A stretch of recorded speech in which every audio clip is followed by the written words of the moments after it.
கீதையில் மனித வளம் கண்ட இன்றைய சிறப்பு பேச்சாளர் டாக்டர் தென்காசி கணேசன் அவர்களுக்கும், ஆர்ஆர் சபையின் உபதலைவர் உள்ளிட்ட அனைத்து உறுப்பினர்களுக்கும், தேசியம் தோய்ந்த தெய்வீக சிந்தனையில் ஆர்வம் நிறைந்த எங்கள் ரசிக பெருமக்களுக்கும், தமிழ் அறிஞர்களுக்கும், படைப்பாளிகளுக்கும், நேற்று டெல்லியில் மிகப்பெரிய அவார்டு வாங்கி இங்கு வந்து கொண்டிருக்கும் காத்தாடி ராமூர்த்தி அவர்களுக்கும், சாகித்ய அகாடமி அவார்டு வாங்கி வந்திருக்கார். நேற்றுக்கு டெல்லியிலேருந்து நேராக வராருங்க. தமிழ் அறிஞர்களுக்கும் படைப்பாளிகளுக்கும் எங்கள் முதற்கண் வணக்கத்தை தெரிவித்துக் கொள்வதுடன், அனைவரையும் பாரதிக்கு பின் கண்ணதாசனா என்ற இந்த அரிய உயர்ந்த சிந்தனைக்கு வருக வருக என இரு கரம் கூப்பி வரவேற்பதில் பெருமகிழ்ச்சி அடைகிறோம். சின்னசுவாமி சுப்பிரமணிய பாரதி டிசம்பர் 11, 1882 ஆண்டு மலர்ந்து 32 ஆண்டுகளே வாழ்ந்து செப்டம்பர் 11, 1921 மறைந்த மகாகவி, கவிஞர், எழுத்தாளர், இதழாசிரியர், விடுதலை போராட்ட வீரர் மற்றும் சமூக சீர்திருத்தவாதி ஆவார். தம் எழுத்துக்கள் மூலமாக மக்கள் மனதில் விடுதலை உணர்வை ஊட்டியவர். இவர் இந்தியா, விஜயா முதலான இதழ்களை நடத்தி விடுதலை போருக்கு வித்திட்டவர். பாரதி இந்திய வரலாற்றின் திருப்பங்கள் நிறைந்த காலகட்டத்தில் வாழ்ந்தவர். பாலகங்காதர திலகர், உவே சாமிநாதையர், வ.உ. சிதம்பரம் பிள்ளை, மகான் அரவிந்தர் முதலியோர் இவரின் சமகாலத்திய மாமனிதர்களாவர். இவர் விவேகானந்தரின் சீடரான சகோதரி நிவேதிதையை தமது குருவாக கருதினார். நமக்கு தொழில் கவிதை, நாட்டுக்கு உழைத்தல், இமைப்பொழுதும் சோராதிருத்தல், இதுவே பாரதியின் தன்னிலை விளக்கம். தன்னுடைய தாய்நாட்டை நினைத்து பெருமை கண்டதோடு மட்டுமின்றி அதன் எதிர்காலம் எவ்வாறு இருக்க வேண்டும் என்ற பார்வையும் பெற்ற தீர்க்கதரிசி. வந்தே மாதரம் என்போம், எங்கள் மாநில தாயை வணங்குதும் என்போம் என்றவர். பள்ளி தலமனைத்தும் கோயில் செய்குவோம் என்றார். வங்கத்தில் ஓடிவரும் நீரின் மிகையால் மையத்து நாடுகளில் பயிர் செய்யும் நதிநீர் இணைப்பு திட்டத்தை விடுதலைக்கு முன்பே கனவு கண்டவர். கவிஞர் கண்ணதாசன் 1927 ஆண்டு மலர்ந்து 54 ஆண்டுகளே வாழ்ந்து 1981 ஆண்டு மறைந்த புகழ்பெற்ற தமிழ் திரைப்பட பாடலாசிரியரும் கவிஞரும் ஆவார். 4000க்கும் மேற்பட்ட கவிதைகள், 5000க்கும் மேற்பட்ட திரைப்பட பாடல்கள், கட்டுரைகள் பல எழுதியவர். சண்டமாருதம், திருமகள், திரை ஒலி, தென்றல், தென்றல் திரை, முல்லை, கண்ணதாசன் ஆகிய இதழ்களின் ஆசிரியராக, தமிழக அரசின் அரசவை கவிஞராக, சாகித்ய அகாடமி விருது பெற்றவராக திகழ்ந்தார். கண்ணதாசன் செய்த பணி தேனீக்களின் பணிக்கு ஒப்பாகும். பல்வேறு இலக்கியங்களில் கொட்டி கிடந்த சொற்செறிவை, கருத்து களஞ்சியத்தை, கற்பனை கருவூலத்தை, தத்துவ ஞானத்தை, உணர்ச்சி பெருக்கை, வாழ்வியல் இரகசியத்தை, உளவியல் உண்மைகளை, இறை அனுபவத்தை தான் உள்வாங்கி அவற்றை திரை இசைக்குள் சேகரித்து அர்த்தமுள்ள இந்து மதமாக பிழிந்து சாதாரண மக்களும் அவற்றை பருகும் வாய்ப்பை அளித்தார் கண்ணதாசன். சுருக்கமாக சொல்லுவோமேயானால், வாழ்க்கை என்னும் பேர் இலக்கியத்தின் விளக்க உரையாய் மலர்ந்தவையே கவிஞர் கண்ணதாசனின் எழுத்துக்கள் என்றால் அது மிகையாகாது. இந்துக்களின் திருமணம் என்பது ஒரு பெண்ணும் ஆணும் சேர்வது என்பதல்ல, இரு குடும்பங்களின் சங்கமம் என்பது மட்டுமல்ல, இவற்றுக்கெல்லாம் அப்பாற்பட்ட ஓர் ஆன்மீக இலக்கு. இந்த உலகம் படைக்கப்படுவதற்கு முன்பே ஆன்மாக்கள் பல்வேறு பரிணாம நிலையில் தகுந்த உடம்புகளுக்காக காத்திருக்கின்றன. ஒரு பெண்ணும் ஆணும் உரிய மந்திரங்களுடன் முறையாக திருமணம் செய்து கொண்டால் அவர்கள் காத்திருக்கும் ஓர் ஆன்மா விடுதலை பெற ஓர் வாய்ப்பாக கருதப்படுகிறது. சப்தபதியின் சாரத்தை பாரதி இவ்வாறு கூறுவான்: வீணையடி நீ எனக்கு, மேவும் விரல் நான் உனக்கு, பூணும் வடம் நீ எனக்கு, புதுவயிரம் நான் உனக்கு, வானமழை நீ எனக்கு, வண்ணமயில் நான் உனக்கு, பானமடி நீ எனக்கு, பாண்டமடி நான் உனக்கு என்று பாட்டு தொடரும். பாரதியின் பாடல்களை காட்டிலும் எளிமையான நடையில் மிக உயர்ந்த செய்திகளை மிக பரவலாக யாரேனும் சொல்ல வேண்டும் என்பது காலத்தின் கட்டாயம். இங்குதான் கவியரசரின் பங்களிப்பு வியக்கத்தக்கது. சப்தபதியின் சாரத்தை கவியரசர் இப்படி கூறுவார்: நான் பேச நினைப்பதெல்லாம் நீ பேச வேண்டும், நாளோடும் பொழுதோடும் உறவாட வேண்டும். சப்தபதியின் முதலடி. நான் காணும் உலகங்கள் நீ காண வேண்டும், நீ காணும் பொருள் யாவும் நானாக வேண்டும். இரண்டாவது அடி. பாலோடு பழம் யாவும் உனக்காக வேண்டும், பாவை உன் முகம் பார்த்து பசியார வேண்டும். மூன்றாவது அடி.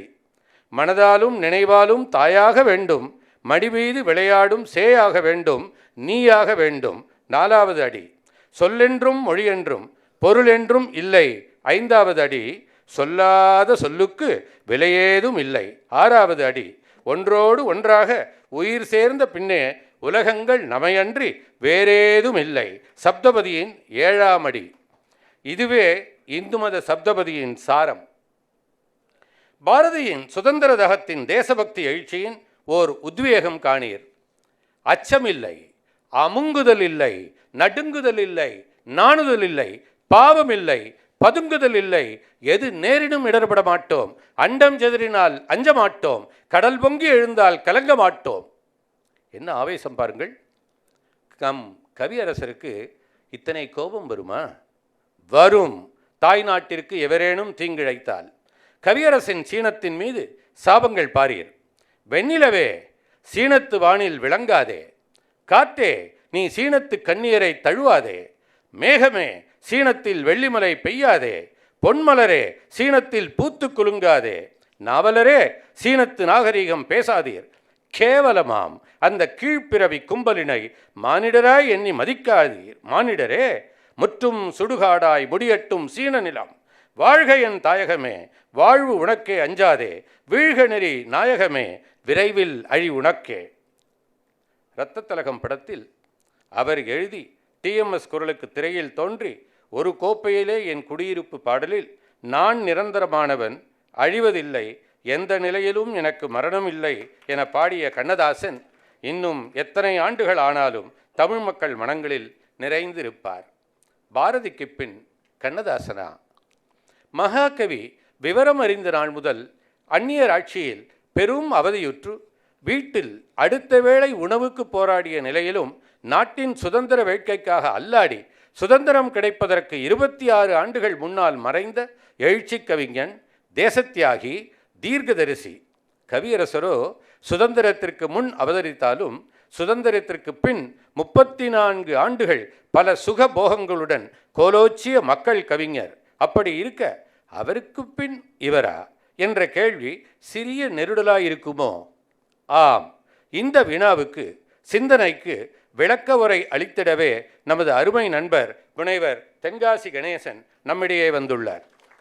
அவருக்கு இந்த அரங்கத்தில் அறிமுகம் தேவையில்லை எனினும் சபை கலாச்சாரமாக ஓரிரு வார்த்தைகள். லார்சன் டூப்ரோ முன்னாள் மனிதவள உயர் அதிகாரி கீதையில் மனிதவளம் என்ற தலைப்பில் ஆய்வு செய்து முனைவர் பட்டம் பெற்றவர், பயிற்சியாளர், பேச்சாளர், எழுத்தாளர், கவிஞர், ஸ்ரீவித்யா தீர்த்த ஃபவுண்டேஷனின் அறங்காவலர், ரசிகாஸ் கலை பண்பாட்டு அமைப்பின் நிறுவன செயலாளர், உரத்த சிந்தனை அமைப்பில் மக்கள் தொடர்பு அதிகாரி, பெற்றோர் பெயரில் அறக்கட்டளை நிறுவி சிறிய அளவில் கல்வி மருத்துவ வசதிகள் தேவையானவர்களுக்கு அளித்து வருபவர். இதுவரை 6 புத்தகங்கள் வெளியீடு வந்துள்ளன. இன்னும் 4 புத்தகங்கள் பதிப்பில் உள்ளன. 4000 புத்தகங்கள் கொண்ட சிறு நூலகம் தனது இல்லத்தில் பெரும் பொக்கிஷமாக கருதுபவர்.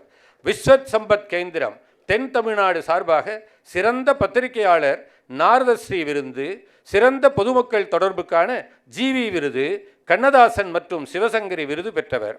3 சிருங்கேரி ஜகத்குருக்கள் மற்றும் 3 காஞ்சி பெரியவர்களிடமும் நெருங்கிய தொடர்பு மற்றும் ஆசியுரை வாங்கியது.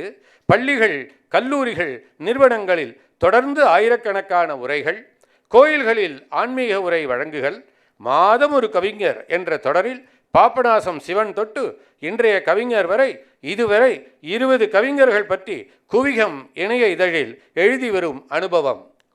இவையே முனைவர் தென்காசி கணேசன். தொடுவானத்திற்கு அப்பால் உள்ள மாயப்பூக்களை நினைத்து நினைத்து வருந்தாமல் ஜன்னலோரம் இருக்கும் ரோஜாவை நுகர்வது உண்மை மகிழ்ச்சி என்பவரே முனைவர் தென்காசி கணேசன்.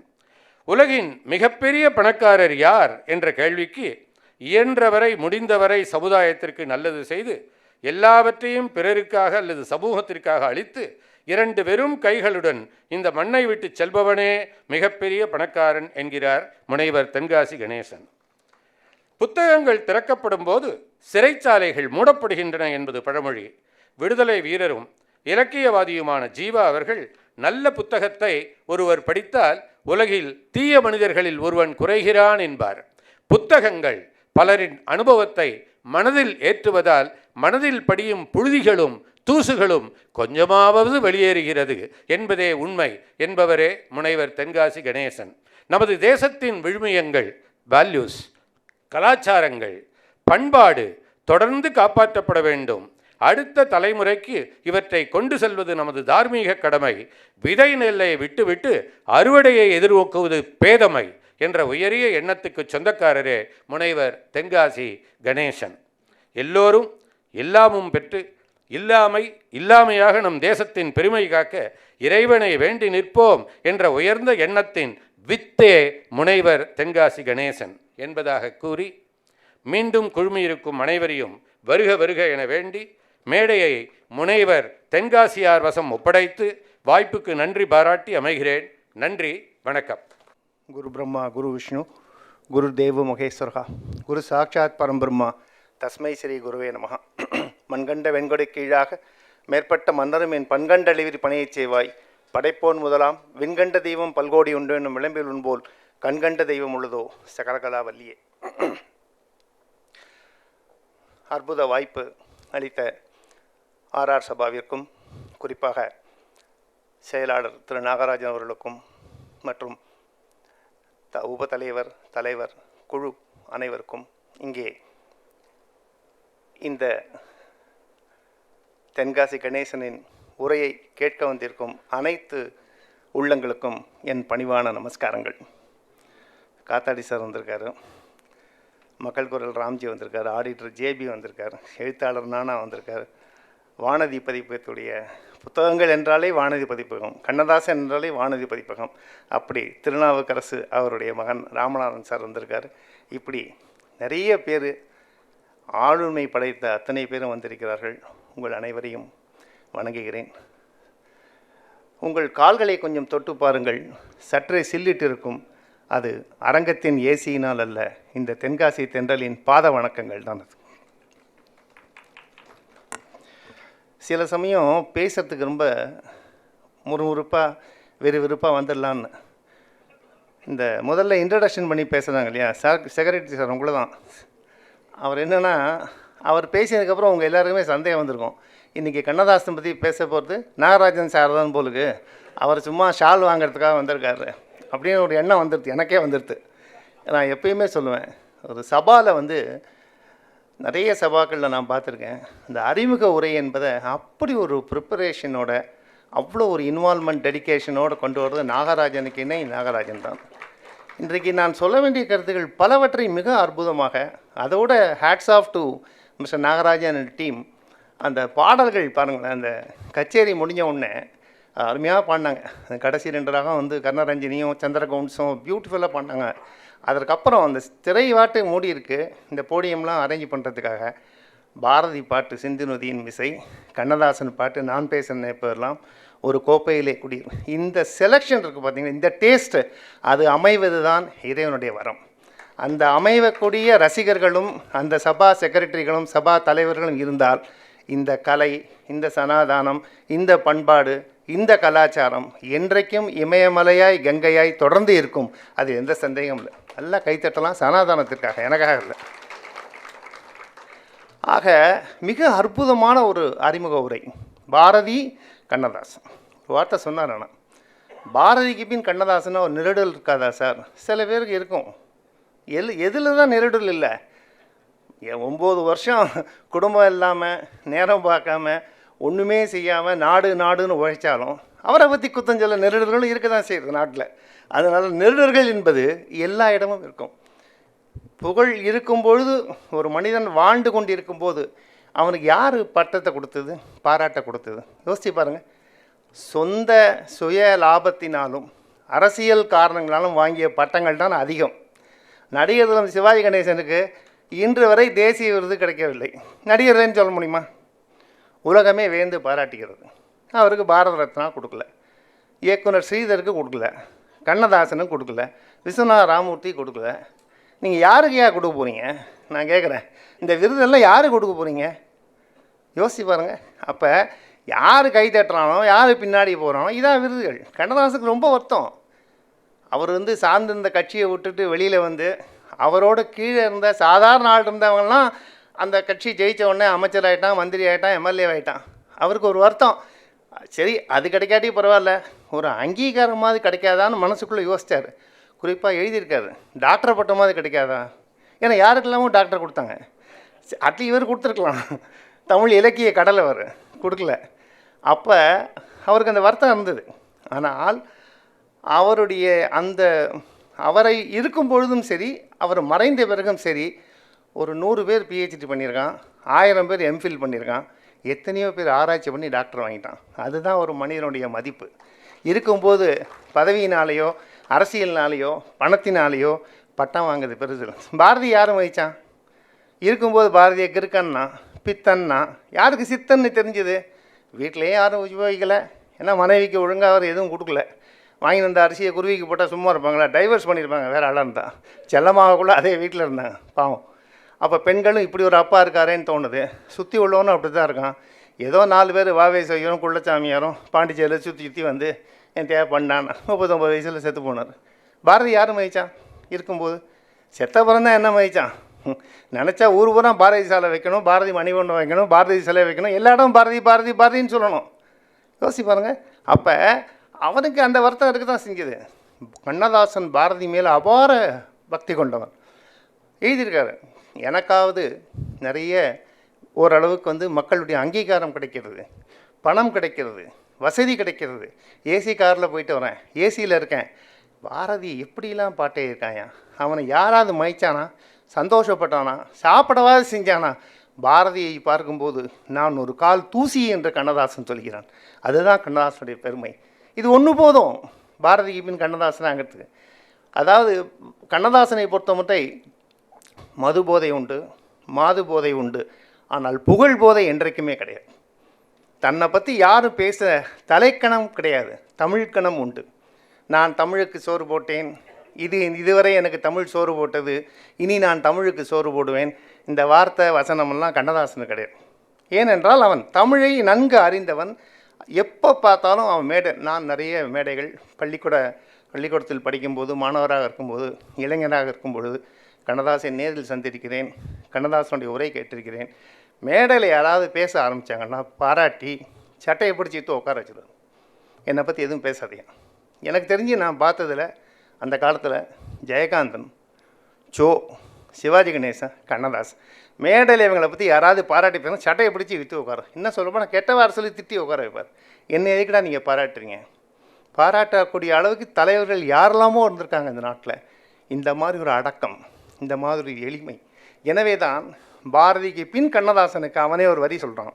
அந்த காலத்தில் குமுதத்தில் நான் மாணவர்களாக இருக்கும்போது 70களில் வாரம் கவிதை இருந்தார். அண்ணா ராமநாதனுக்கெல்லாம் தெரிஞ்சிருக்கோம். ஒவ்வொரு வாரமும் ஒரு கவிதை மிக அற்புதமாக எழுதுவார். அதில் ஒரு கவிதை வரிகள் ஞாபகம் இருக்குது. கடவுளை நம்புக கவிஞனாகலாம் அப்படின்னு 70களில்.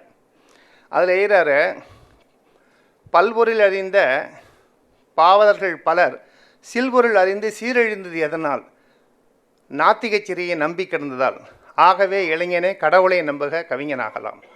இது ஒரு அற்புதமான ஸ்டேட்மெண்ட்டு. அப்புறம் ஒரு 24 வரி கவிதை தொடர்ந்து.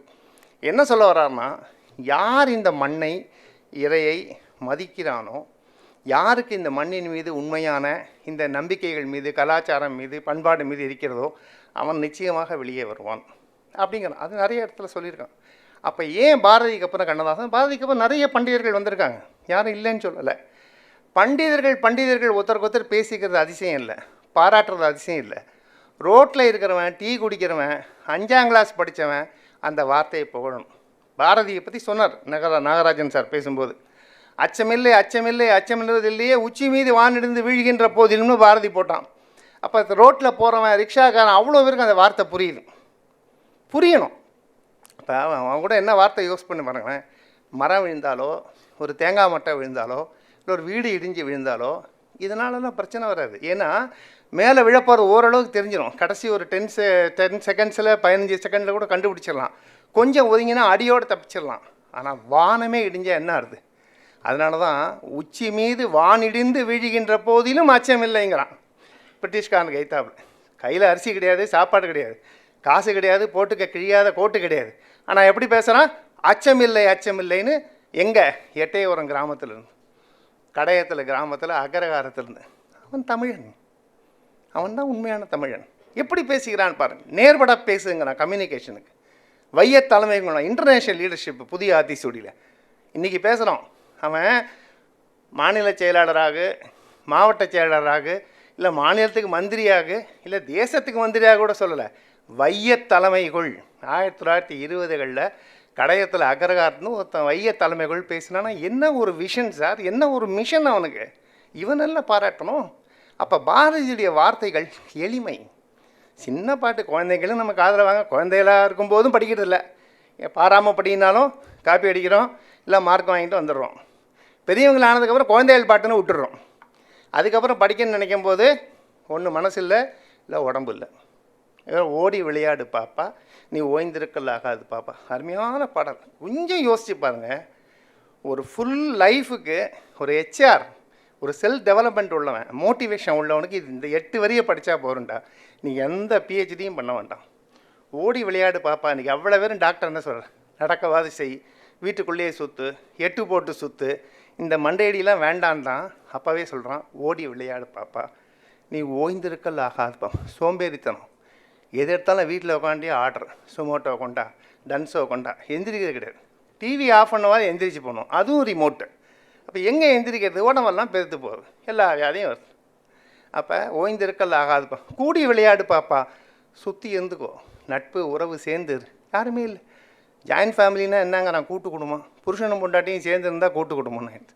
இன்றைக்கி நிலமை அப்படி ஆயிடுது. அப்போ கூடி விளையாடு பாப்பா, ஒரு குழந்தையை வையாதே பாப்பா, அனாவசியமாக எதுவும் பேசாத. புரியுதா? அதை சொல்லாத சொல்லுக்கு வெளியேதும் இல்லைங்கிறவர் நான் பேச நினைப்பெல்லாம் பாட்டில் எவ்வளோ பெரிய வேர்ட்ஸ் சார் அது. கீதையில் பகவான் சொல்லியிருக்கார், உபனிஷத்தில் வருது, ரிக்வேதத்தில். சொல்லாத சொல்லுக்கு வெளியேதும் இல்லை. இதை பார்த்தா இங்கிலீஷ்காரன் கிரேட் மேன் திங்க் அலைக்குன்னு சொல்லலாம். அன்அட்டர்டு வேர்ட்ஸ் ஹேவ் மோர் வேல்யூங்கிறாங்க. இதை சொல்கிறான் அவன். நான் பேச நினைப்பதாம்ல, உடனே பதில் பேசுறது பெருசு இல்லை, பேசாமல் போகிறானே மௌனம், அதுக்கு அவ்வளோ அர்த்தம். அந்த ஒரு வார்த்தையை அவ்வளோ அழகாக போடுறான். சொல்லாத சொல்லுக்கு வெளியேதும் இல்லைன்னு சொல்லிட்டு. சொல்லாத சொல்லுக்கு வெளியேதும் இல்லைங்கிறது வந்து புதுசு இல்லை. ஏற்கனவே அருணகிரிநாதர் சொல்கிறார், ஒரு அருமையான பாட்டில் சொல்லுவார். அதில் வந்து சொல்லற, சும்மா இரு, சொல்லற என்றாலுமே அம்மா பொருளுண்டும் அறிந்திலனே.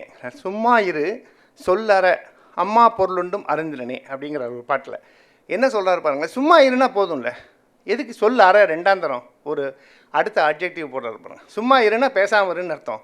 சொல்லற தேவையில்லாமல் பேசாத, வார்த்தையே பேசாத. ஏன் அப்படின்னா பேசினா பிரச்சனை வரும், அதனால் பேசாத, சொல் அற அப்படிங்கிறது. அப்போ அவர் ஏன் சொல்கிறார் அப்படின்னு கேட்டிங்கன்னா, வார்த்தைகளினால தான் பிரச்சனை. வார்த்தைகள் பேசினா ஒழுங்காக பேச. சத்தியம் வத பிரியம் வத சுபாஷிதம். Simple word. சம்ஸ்கிருதம் தெரியாது, ஹிந்தி தெரியாது, கற்றுக்க மாட்டேன். 2 வரி. சத்தியம் வத பிரியம் வத, உண்மையை பேசு. வதன்னா பேசு, சத்தியம் வத. பிரியம் வத, பிரியமானதை பேசு. பாரதி காதில் வாங்குறான். மனதில் உறுதி வேண்டும்ங்கிறான். மனதில் உறுதி இருக்கணும், எக்கு மாதிரி இருக்கணும்.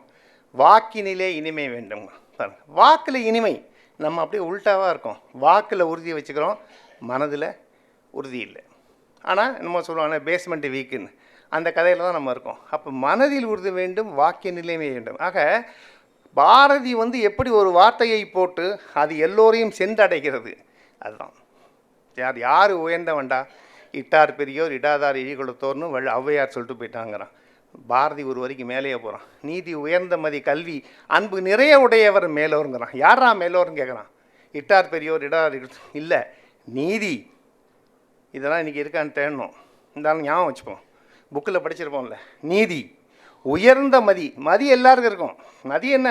எந்திரிச்சோம், பல் தேய்க்கிறோம், குளிக்கிறோம், சாப்பிட்றோம், அது மதி இல்லை, ஆணரி மதி. நீதி, உயர்ந்த மதி, அன்பு.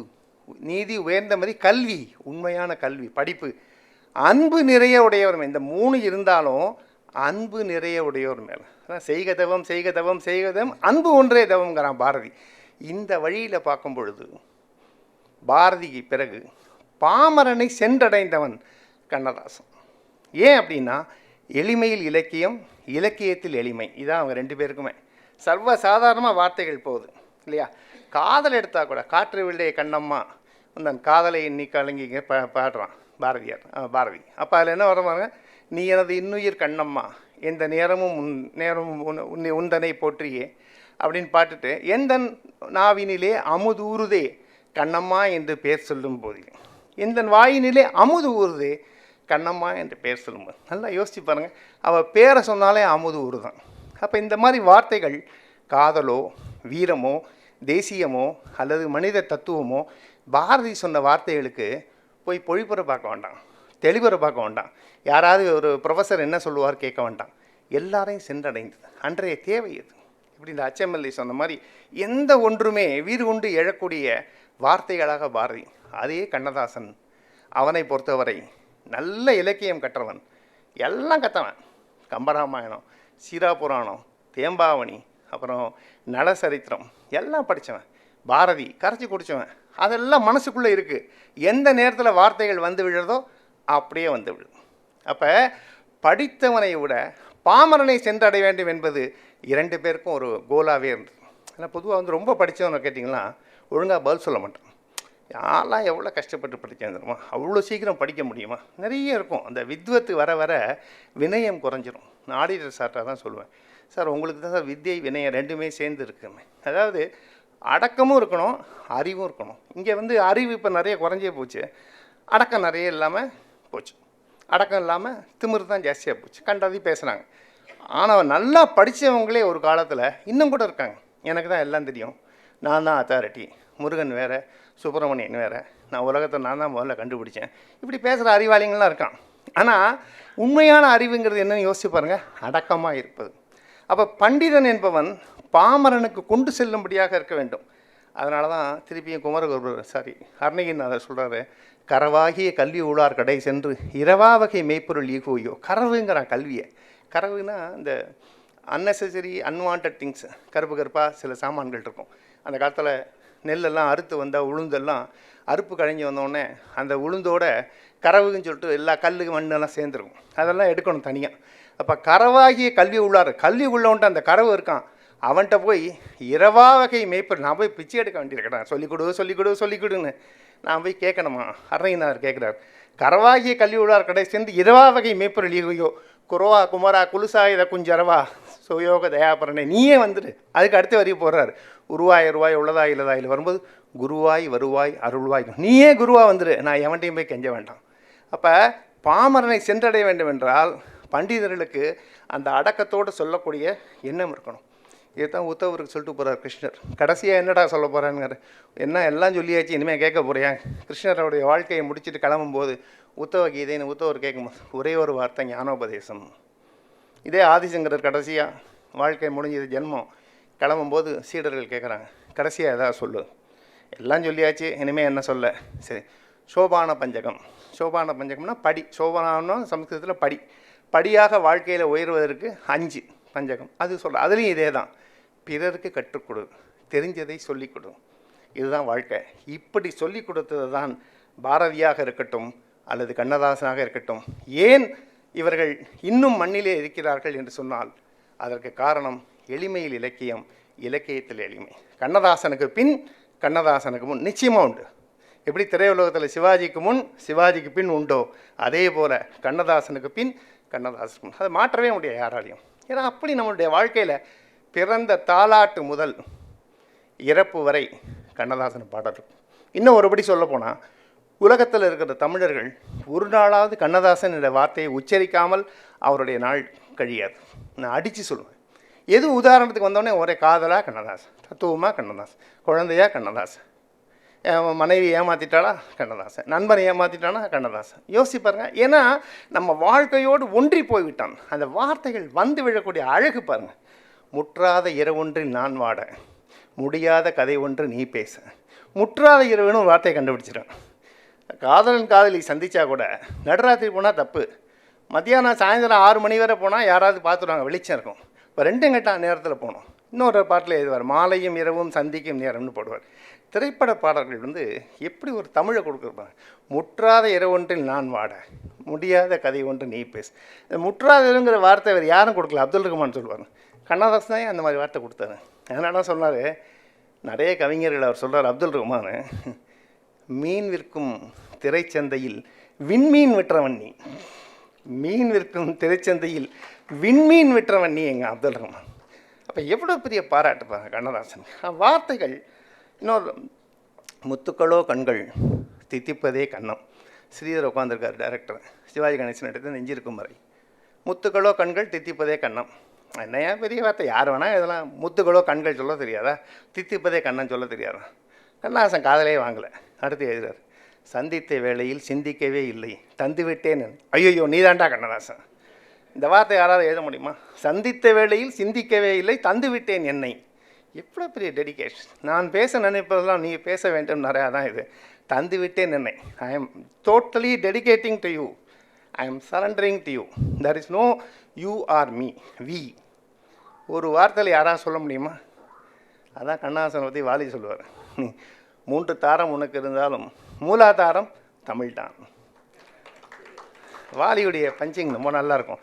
எங்கள் இருவரையும் எதிரிகள் என்று சொல்கிறார்கள், அல்ல, நாங்கள் எதிரிகள் அல்ல, அவர் எதுகை என்றால் நான் மோனை, நாங்கள் இருவரும் நண்பர்கள், எங்களுக்கு நண்பர் கள். இது வாலியுடைய வார்த்தை.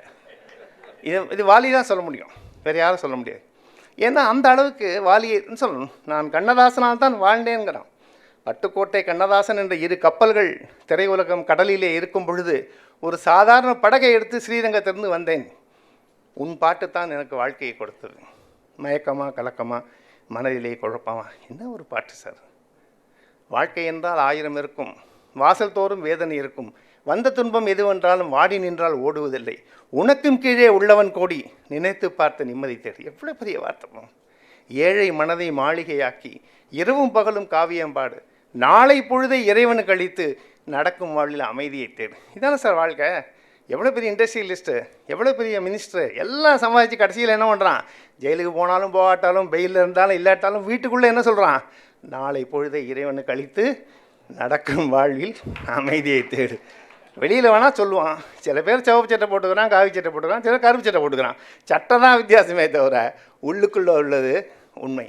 அந்த உண்மை அது காரணம் இந்த மண் வந்து பண்பாடு கலாச்சாரத்தோடு வளர்ந்த மண். இதை உணர்ந்து கொண்டான் கண்ணதாசன். ஆனால் அவனுக்கு வார்த்தைகள் வந்து அப்படி வந்து விழுது. காதலை சர்வசாதாரணமாக. இப்போ நான் மே மாதம் 98 மேஜர் ஆனேன். மேஜர் ஆனவின் பேஜர் ஆனேன்னு ஒரு பாட்டு, கவி பேரரசு அவருக்கு. ஆனால் அதையும் நான் திட்டி பேசலை, தமிழ் எழுதினதை தான் சொல்கிறேன். காதலை கொஞ்சறது எப்படி கொஞ்சம் அழகான ராட்சசியே. ஏண்டா பொண்டாட்டியும் காதலையும் ராட்சசியா? அவன் பதிலுக்கு அழகிய அசுரா அத்துமீற ஆசை இல்லையா. இது தமிழ் பாட்டு. இப்படிலாம் எழுதலை கண்ணதாசன். பேசுவது கிளியா, பெண்ணரசு மொழியா, பாடுவது கவியா, பாரிவள்ளல் மகனா. இப்படி வார்த்தை வருது பாருங்கள். சும்மா சந்தத்துக்கும் கரெக்டாக வருது, தமிழுக்கும் அழகாக இருக்குது. கேட்பதற்கு எனக்கு எத்தனை வருஷம் ஆச்சு? இந்த பாட்டெல்லாம் வந்து 60 வருஷம் ஆச்சு. கேட்டுக்கொண்டே இருக்கோம். தேங்க்ஸு இலங்கை வானொலி. எங்கள் ஊரில் திருநெல்வேலியில் இலங்கை வானொலியெல்லாம் வீட்டில் ரேடியோ கேட்டாங்க, அப்பா அடிச்சே விடுவார். கண்ணதாசன் சிவாஜி கணேசன்லாம் சாப்பாடு கிடையாது, வீட்டுக்கு தெரியாமல் தான் பண்ணணும். இன்றைக்கி எப்படி மது அருந்துகிறார்களோ, சிகரெட்டு குடிக்கிறார்களோ, அதுபோல் நான் கண்ணதாசன் பாடலையும் சிவாஜி படத்தையும் பார்க்க வேண்டும் என்றால் அப்பா அம்மாவுக்கு தெரியாமல் எங்கேயோ போய் பண்ணிட்டு வரணும், கேட்டு வரணும். அப்படி கேட்டு காதில் வந்தது தான் இன்றைக்கி. ஆக எதை சொல்கிறேன்னா, நிலவை பார்த்து வானம் சொன்னது என்னை தொடாதே. எவ்வளோ அருமையான வார்த்தை சார். யாருக்காவது வந்து விழுமா அந்த மாதிரி வார்த்தைகள்? நீங்கள் தள்ளி போன்னு சொல்லிட்டேன். ஏற்கனவே திருநீலகண்ட சொன்னால் என்ன புதுசாக என்ன சொல்கிறேன்? என்ன சர்வசாதாரணமாக சார். என்ன அந்த அதில் ஒரு வரி வரும், என்ன ராகத்தை தாளம் தொடாத போதிலும் கீதத்தை நெஞ்சம் தொடாமல் போகும், என்ன தந்தையை தொடாவிடில் நானும் இல்லையே நீயும் இல்லையேங்கிறது இது புதியதல்ல, திரு நீலகண்டர் சொன்னது அப்படிங்கிற வார்த்தை வரும். அதில் எதுக்கு சொல்ல வரேன்னா, அந்த மனசுக்குள்ளே அந்த புராணங்கள், அந்த வார்த்தைகள் எல்லாம் உள்வாங்கி எல்லோருக்கும் அது மகள் காதலி எப்படி இருக்கணும், கண்ணெதிரே தோன்றினாள், கனிமுகத்தை காட்டினாள், நேர்வழியில் மாற்றினாள், நேற்று வரை ஏமாற்றினாள். கதையோட சுருக்கம் வந்துருச்சு.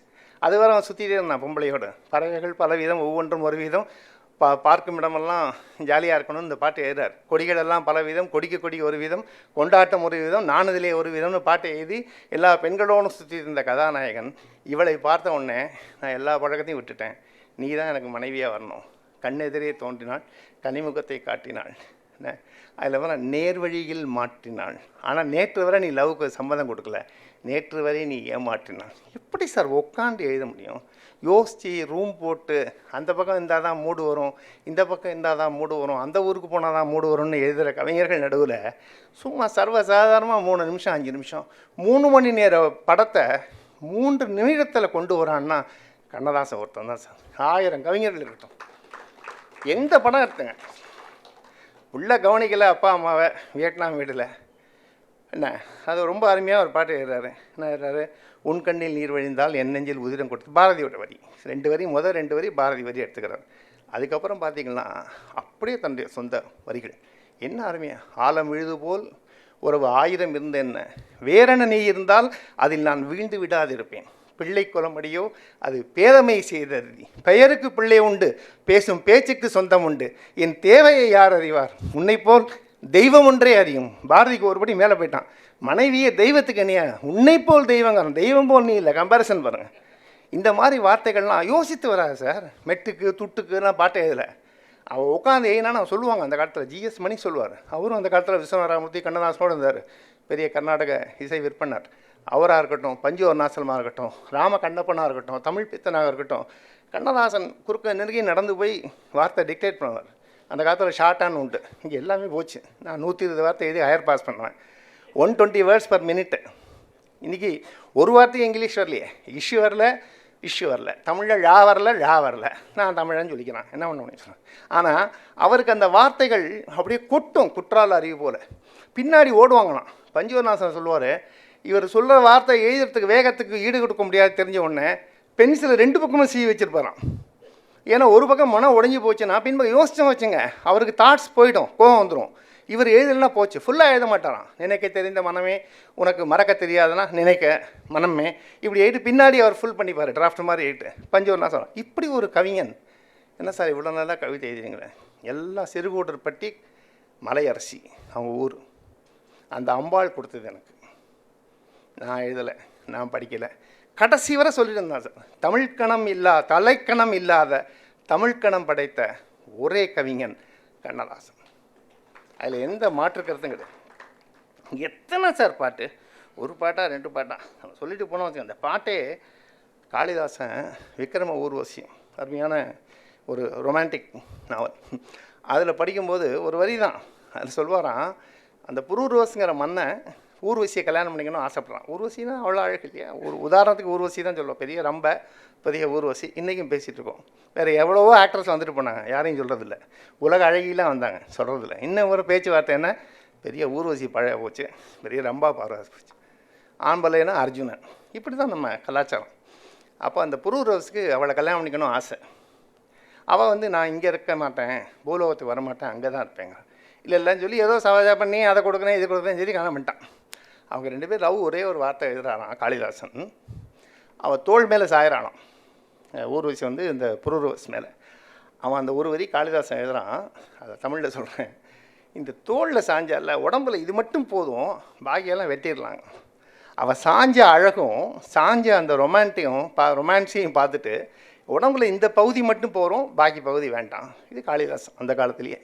இதெல்லாம் படித்தானா என்னென்னு தெரியுது. கண்ணதாசன் சிவந்தமன் படத்தில் ஒரு பாட்டு, பார்வை யுவராணி கண்ணோவியம், அதில் பார்த்தீங்கன்னா ரொம்ப அருமையாக இருப்பார். நான் தான் சொல்கிறேன், காளிதாசன் உட்காந்து யோசித்து கூட 4 சிஷ்யங்கள்லாம் வச்சுருந்தார். இவர் அப்படியே போவார், இன்றைக்கி என்ன பாட்டு பாட்டா கொண்டா, என்ன பாட்டு, லவ்வா, சரி எழுது, தத்துவமா எழுது, துரோகமா எழுது, அப்படியே வார்த்தை. அடுத்தாப்புல அடுத்த 1 மணி நேரம் அடுத்த ஸ்டூடியோக்கு இன்னொரு போகணும். ஒரு நாளைக்கு 6 ஸ்டூடியோவில் 6 பாட்டு எழுதினவர். அப்போ இந்த பாட்டை சொன்னோடனே, ஒரு பக்கம் நான் பார்த்து மறுபக்கம் நான் பார்க்க ஒரு நாளும் போதாதம்மா, எவ்வளோ பெரிய வார்த்தை பாருங்க. பெண்ணுடைய அழகை வர்ணிக்கும் போது அவளுடைய முழு அழகு, முன்னழகு பின்னழகை ஒரு சென்சாரில் கட் பண்ணக்கூடியதாவோ ஒரு காமத்தோட வார்த்தைகளோ சொல்லலை. ரொம்ப அழகாக சொல்கிறார். ஒரு பக்கம் நான் பார்த்து மறுபக்கம் நான் பார்க்க ஒரு நாளும் போதாதடி. இன்னொரு வரி எது வரதில்ல, பால் என்று சொன்னாலும் பழம் என்று சொன்னாலும் ஏன் என்று தேன் வாடுமே. காதலியை நீ பால் மாதிரி இருக்க பழம் மாதிரி இருக்கேன்னா தேன் சொல்லுமா, என்னையாண்டா கம்பேரிசனை கூப்பிடல அப்படி தேன் வாடுமா. இது ஒரு சினிமா பாட்டில் கொண்டு வரைக்கும். கவிதையில் யார் வேணால் எழுதலாம், கவிதையில் எழுதலாம், கட்டுரையில் எழுதலாம். ஒரு சினிமா பாட்டில் 3 நிமிஷத்தில், அதான் சொல்கிறேன், 3 மணி நேர படத்தை 3 நிமிடங்களிலே கொண்டு வந்து ஒரு கேப்சூல் மாதிரி, ஒரு பாட்டில் இதை மருந்தை கேப்சூல் எப்படி அடைச்சி கொடுக்குறாங்களோ அப்படி கொடுத்தவன் கண்ணதாசன். அதனால தான் வாலி சொல்லுவார், திரைப்பட கொட்டகைகளை திவ்ய பிரபந்தங்கள் போற்றுகின்ற அளவிற்கு மாற்றியவன் கண்ணதாசன். ஆமாம், அந்த பாட்டை இன்னும் நம்ம பேசிகிட்டு இருக்கோம். பஜகோவிந்தன் பேசும்போது கண்ணதாசனுடைய பாட்டு ஞாபகம் வருது. வீடு வரை உறவு, வீதி வரை மனைவி, காடு வரை பிள்ளை, கடைசி வரை யாரோ. அப்போ பட்டினத்தார் பாட்டு தான். யாருக்கு தெரியும் பட்டினத்தார் பாட்டு? அத்தர் மாட்டேன்னா தெரியாது, ஆனால் இவன் சர்வசாதாரணமாக எழுதுகிறான். அப்போ அந்த மாதிரி வரிகள் உள்ளுக்குள்ளே வாங்கிக்கிறான். சிச்சுவேஷன் வரும்போது அதை அப்படியே உபயோகிக்கிறான். அதுக்கு சொந்த அனுபவங்களும் சேருது. ஒரு பாட்டு 2 பாட்டில் 3 நிமிஷ பாட்டில் அவன் சொன்னதெல்லாம் பார்த்திங்கன்னா அவ்வளோ அழகாக இருக்கும். இன்னொரு பாட்டு வந்து ரொம்ப நல்ல பாட்டாக இருக்கும். மகாதேவின்னு ஒரு படத்தில், கண்மூடும் வேளையிலே கலை என்ன கலையே, ராகவன்னா உங்களுக்கு தெரியுங்கிறதுக்காக பண்ணேன். அந்த பாட்டை பார்த்திங்கன்னா, மின்னாமல் முழங்காமல் வருகின்ற மழை போல் சொல்லாமல் கொள்ளாமல் வந்தது ஏன் சிலையேங்கிறான். அவள் திடீர்னு வந்துட்டானா, எதிர்பாராமல் காதலி. அதுக்கு ஒரு வேர்டை போட்டான் பாருங்கள், மின்னாமல் முழங்காமல் வருகின்ற மழை போகலாம். திடீர்னு மழை வருது இல்லை, அந்த மாதிரி நீ வந்துட்ட. திருப்பி சொல்கிறேன், ஒரு திரைப்பட பாடலில் இவ்வளோ அருமையான ஒரு வார்த்தை. நெற்றியிலே ஒரு குங்குமம் பொட்டுன்னு பண்ணுவோம், தேன் போலேன்னு பாடுறோம். ஏன்டா தேன் போலேன்னு பாட்டு? நெற்றியிலே ஒரு குங்குமம் பொட்டு தேன் போலே, கட்டிய கூந்தலில் மல்லிகை மொட்டு மீன் போலேன்னு பாட்டு எழுதலாம் நிச்சயதாம்பரம் படத்தில். அதில் பார்த்தீங்கன்னா தேனுக்கும் நெத்தியில் குங்குமத்துக்கு என்ன சம்பந்தங்கிறான். தேன் மிக உயர்ந்தது, மலைத்தேன். பின்னாடி பாட்டை எழுதுறான், பார்த்தேன் சிரித்தேன் ரசித்தேன். பார்த்தீங்கன்னா மலைத்தேன் இவளென மலைத்தேன் அப்படிங்கிறான்.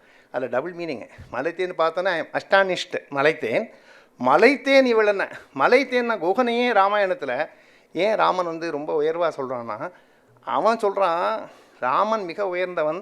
அவனை கொண்டு வந்து பார்க்கும்போது எல்லோரும் மாதிரி ஒரு ஆப்பிள், ஒரு ஆரஞ்சு, அல்லது வீட்டில் பண்ண பொடலங்காய் உருண்டை, அல்லது மாவிளக்கமா இதை கொண்டு போகல. உலகத்திலே ரொம்ப கஷ்டப்பட்டு எடுக்கிறதுனா மேலே இருக்கிறது மலைத்தேன். தேனில் எத்தனையோ வகை இருக்குது, கொம்பு தேன் என்னெல்லாமோ இருக்குது. மலைத்தேன் ரொம்ப கஷ்டப்பட்டு மேலவே எடுத்துகிட்டு வந்தோம். அந்த தேனை கொண்டு வந்து ராமனுக்கு கொடுக்குறான் குகன். அதை தனியாகவே கம்மன் பாட்டே இருக்கார். அதனால தான் இவனுக்கு ஞாபகம் வந்து மலைத்தேன் இவ்வளோ மலைத்தேன் பார்த்தேன் சிரித்தேன். கம்பன் 4 தேனோ 5 தேனோ தான் யூஸ் பண்ணான். இவன் கிட்டத்தட்ட 35 தேன் யூஸ் பண்ணியிருக்கான் அந்த பாட்டில், சினிமா பாட்டில். அதில் இன்னொரு பாட்டில், இந்த நெற்றியிலே ஒரு குங்குமப்பட்டில் தேன் போலே என்று கேட்டான். அவ்வளவு உயரமான மனதிலே என்றும் நிலைக்கக்கூடிய ஒரு பொருள் உதாரணத்துக்கு சொல்லணுங்கிறதுக்காக அந்த நெத்தியிலே குங்குமப்பட்டு அவ்வளோ உயர்வானது. யோசிங்க, நம்ம இதை பற்றி ரிசர்ச் பண்ணி இன்றைக்கி பேசுகிறோம். அவனுக்கு அதெல்லாம் தோணியிருக்காது. சும்மா இடதுகை எதுகை வலதுகை மோனைன்னு போயிட்டே இருக்கான், எழுதிக்கடா பாட்டேன்னு சொல்லிட்டு. ஆனால் பாடல் எப்படி உள்ளன்னு வந்திருக்கு பாருங்கள். அதுதான் அந்த தமிழ் அன்னையுடைய கௌரவம் என்று சொல்லலாம். அவனுக்கு கிடைத்த குடை என்று சொல்லலாம். நிறைய அவனுக்கு வந்து அனுபவம் தான். அவன் சொல்கிறான், பட்டறிவு அதிகம், படிப்பறிவு கம்மி. அவன் 6ஆம் கிளாஸோ 7ஆம் கிளாஸோ தான் படித்தான். அதுக்கப்புறம் இலக்கியங்கள் நிறைய படித்தான். ஆனால் பட்டறிவு அதிகம் படிப்பறிவை விட. அதனால தான் எந்த ஒரு வார்த்தைக்கும் அவனுடைய பாடல்களே நிறைய அனுபவங்கள். இன்றைக்கி நம்மளும் உதாரணம் சொல்கிறோம். சொந்த தங்க அண்ணன் தம்பி சொத்தை எடுத்துகிட்டு போயிட்டாங்க. சரியா தலைவனுக்கு உடனே என்ன ஞாபகம் வருது? அண்ணன் என்னடா தம்பி என்னடா அவசரமானவர். உடனே நம்ம ஞாபகம் வரும். சரி, ரொம்ப லவ் ரொமான்ஸ் இருக்கா? பொட்டு வைத்த மோமோ உடனே ஒரு பாட்டு ஞாபகம் வரும். லவ் ரொமான்ஸ் இருக்கும்போது டக்குன்னு வந்தால் என்ன பார்வை உந்தன் பார்வை இடைமலிந்தால் இந்த பாவை ஞாபகம் வரும் பாட்டு. அப்போ எதுக்குமே கண்ணதாசன் அந்த வார்த்தையிலேயே பார்த்தீங்கன்னா அவ்வளோ அருமையாக இருக்கும். என்ன பார்வை உந்தன் பார்வை இடைமலிந்தால் இந்த பாவை நைட்டான். அதில் ஒரு இலக்கம், ஒரு தமிழுடைய அழகு. என்ன பார்வை உந்தன் பார்வை இடைமலிந்தால் இந்த பாவைங்கிறான். பார்வைக்கு நடுவில் இடையில் என்ன இருக்குது? இரு. அதை எடுத்துகிட்டு என்ன ஆகுது? பாவை. பார்வையிலே இடை போய்விட்டால் பாவை. எப்படி நான் பாருங்க சார், இவன் கவிஞன், இவன் கவியரசு. இவன் நீ பட்டமும் கொடுக்க வேண்டாம், விருதும் கொடுக்க வேண்டாம்.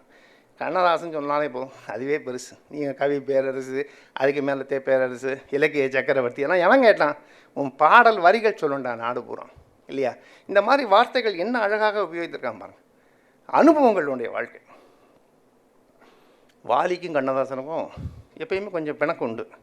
வெளியில் இல்லைன்னு சொல்லி கொடுத்தாலும் ப்ரொஃபஷனல் என்மிட்டி அது ஒன்று இருக்கும். அப்புறம் அவருக்கு ஒரு இடத்துல சாரணும். கண்ணதாசனுக்கு வந்து சிவாஜி படங்கள் நிறைய, மற்றவர் படங்கள் சில பேர் கண்ணதாசன் சார்ந்ததே கண்ணதாசன் தான். சிவாஜி ப்ரொடக்ஷன்ஸாக இருக்கட்டும், ஸ்ரீதர் படமாக இருக்கட்டும், ராமண்ணாவாக இருக்கட்டும், பந்துலுவாக இருக்கட்டும், கண்ணதாசன் தான். தேவர் கட்டுக்கிறது நிறைய கண்ணதாசன் தான். அவர் வரல என்ன தான் வேற ஆளை யூஸ் பண்ணுவார்.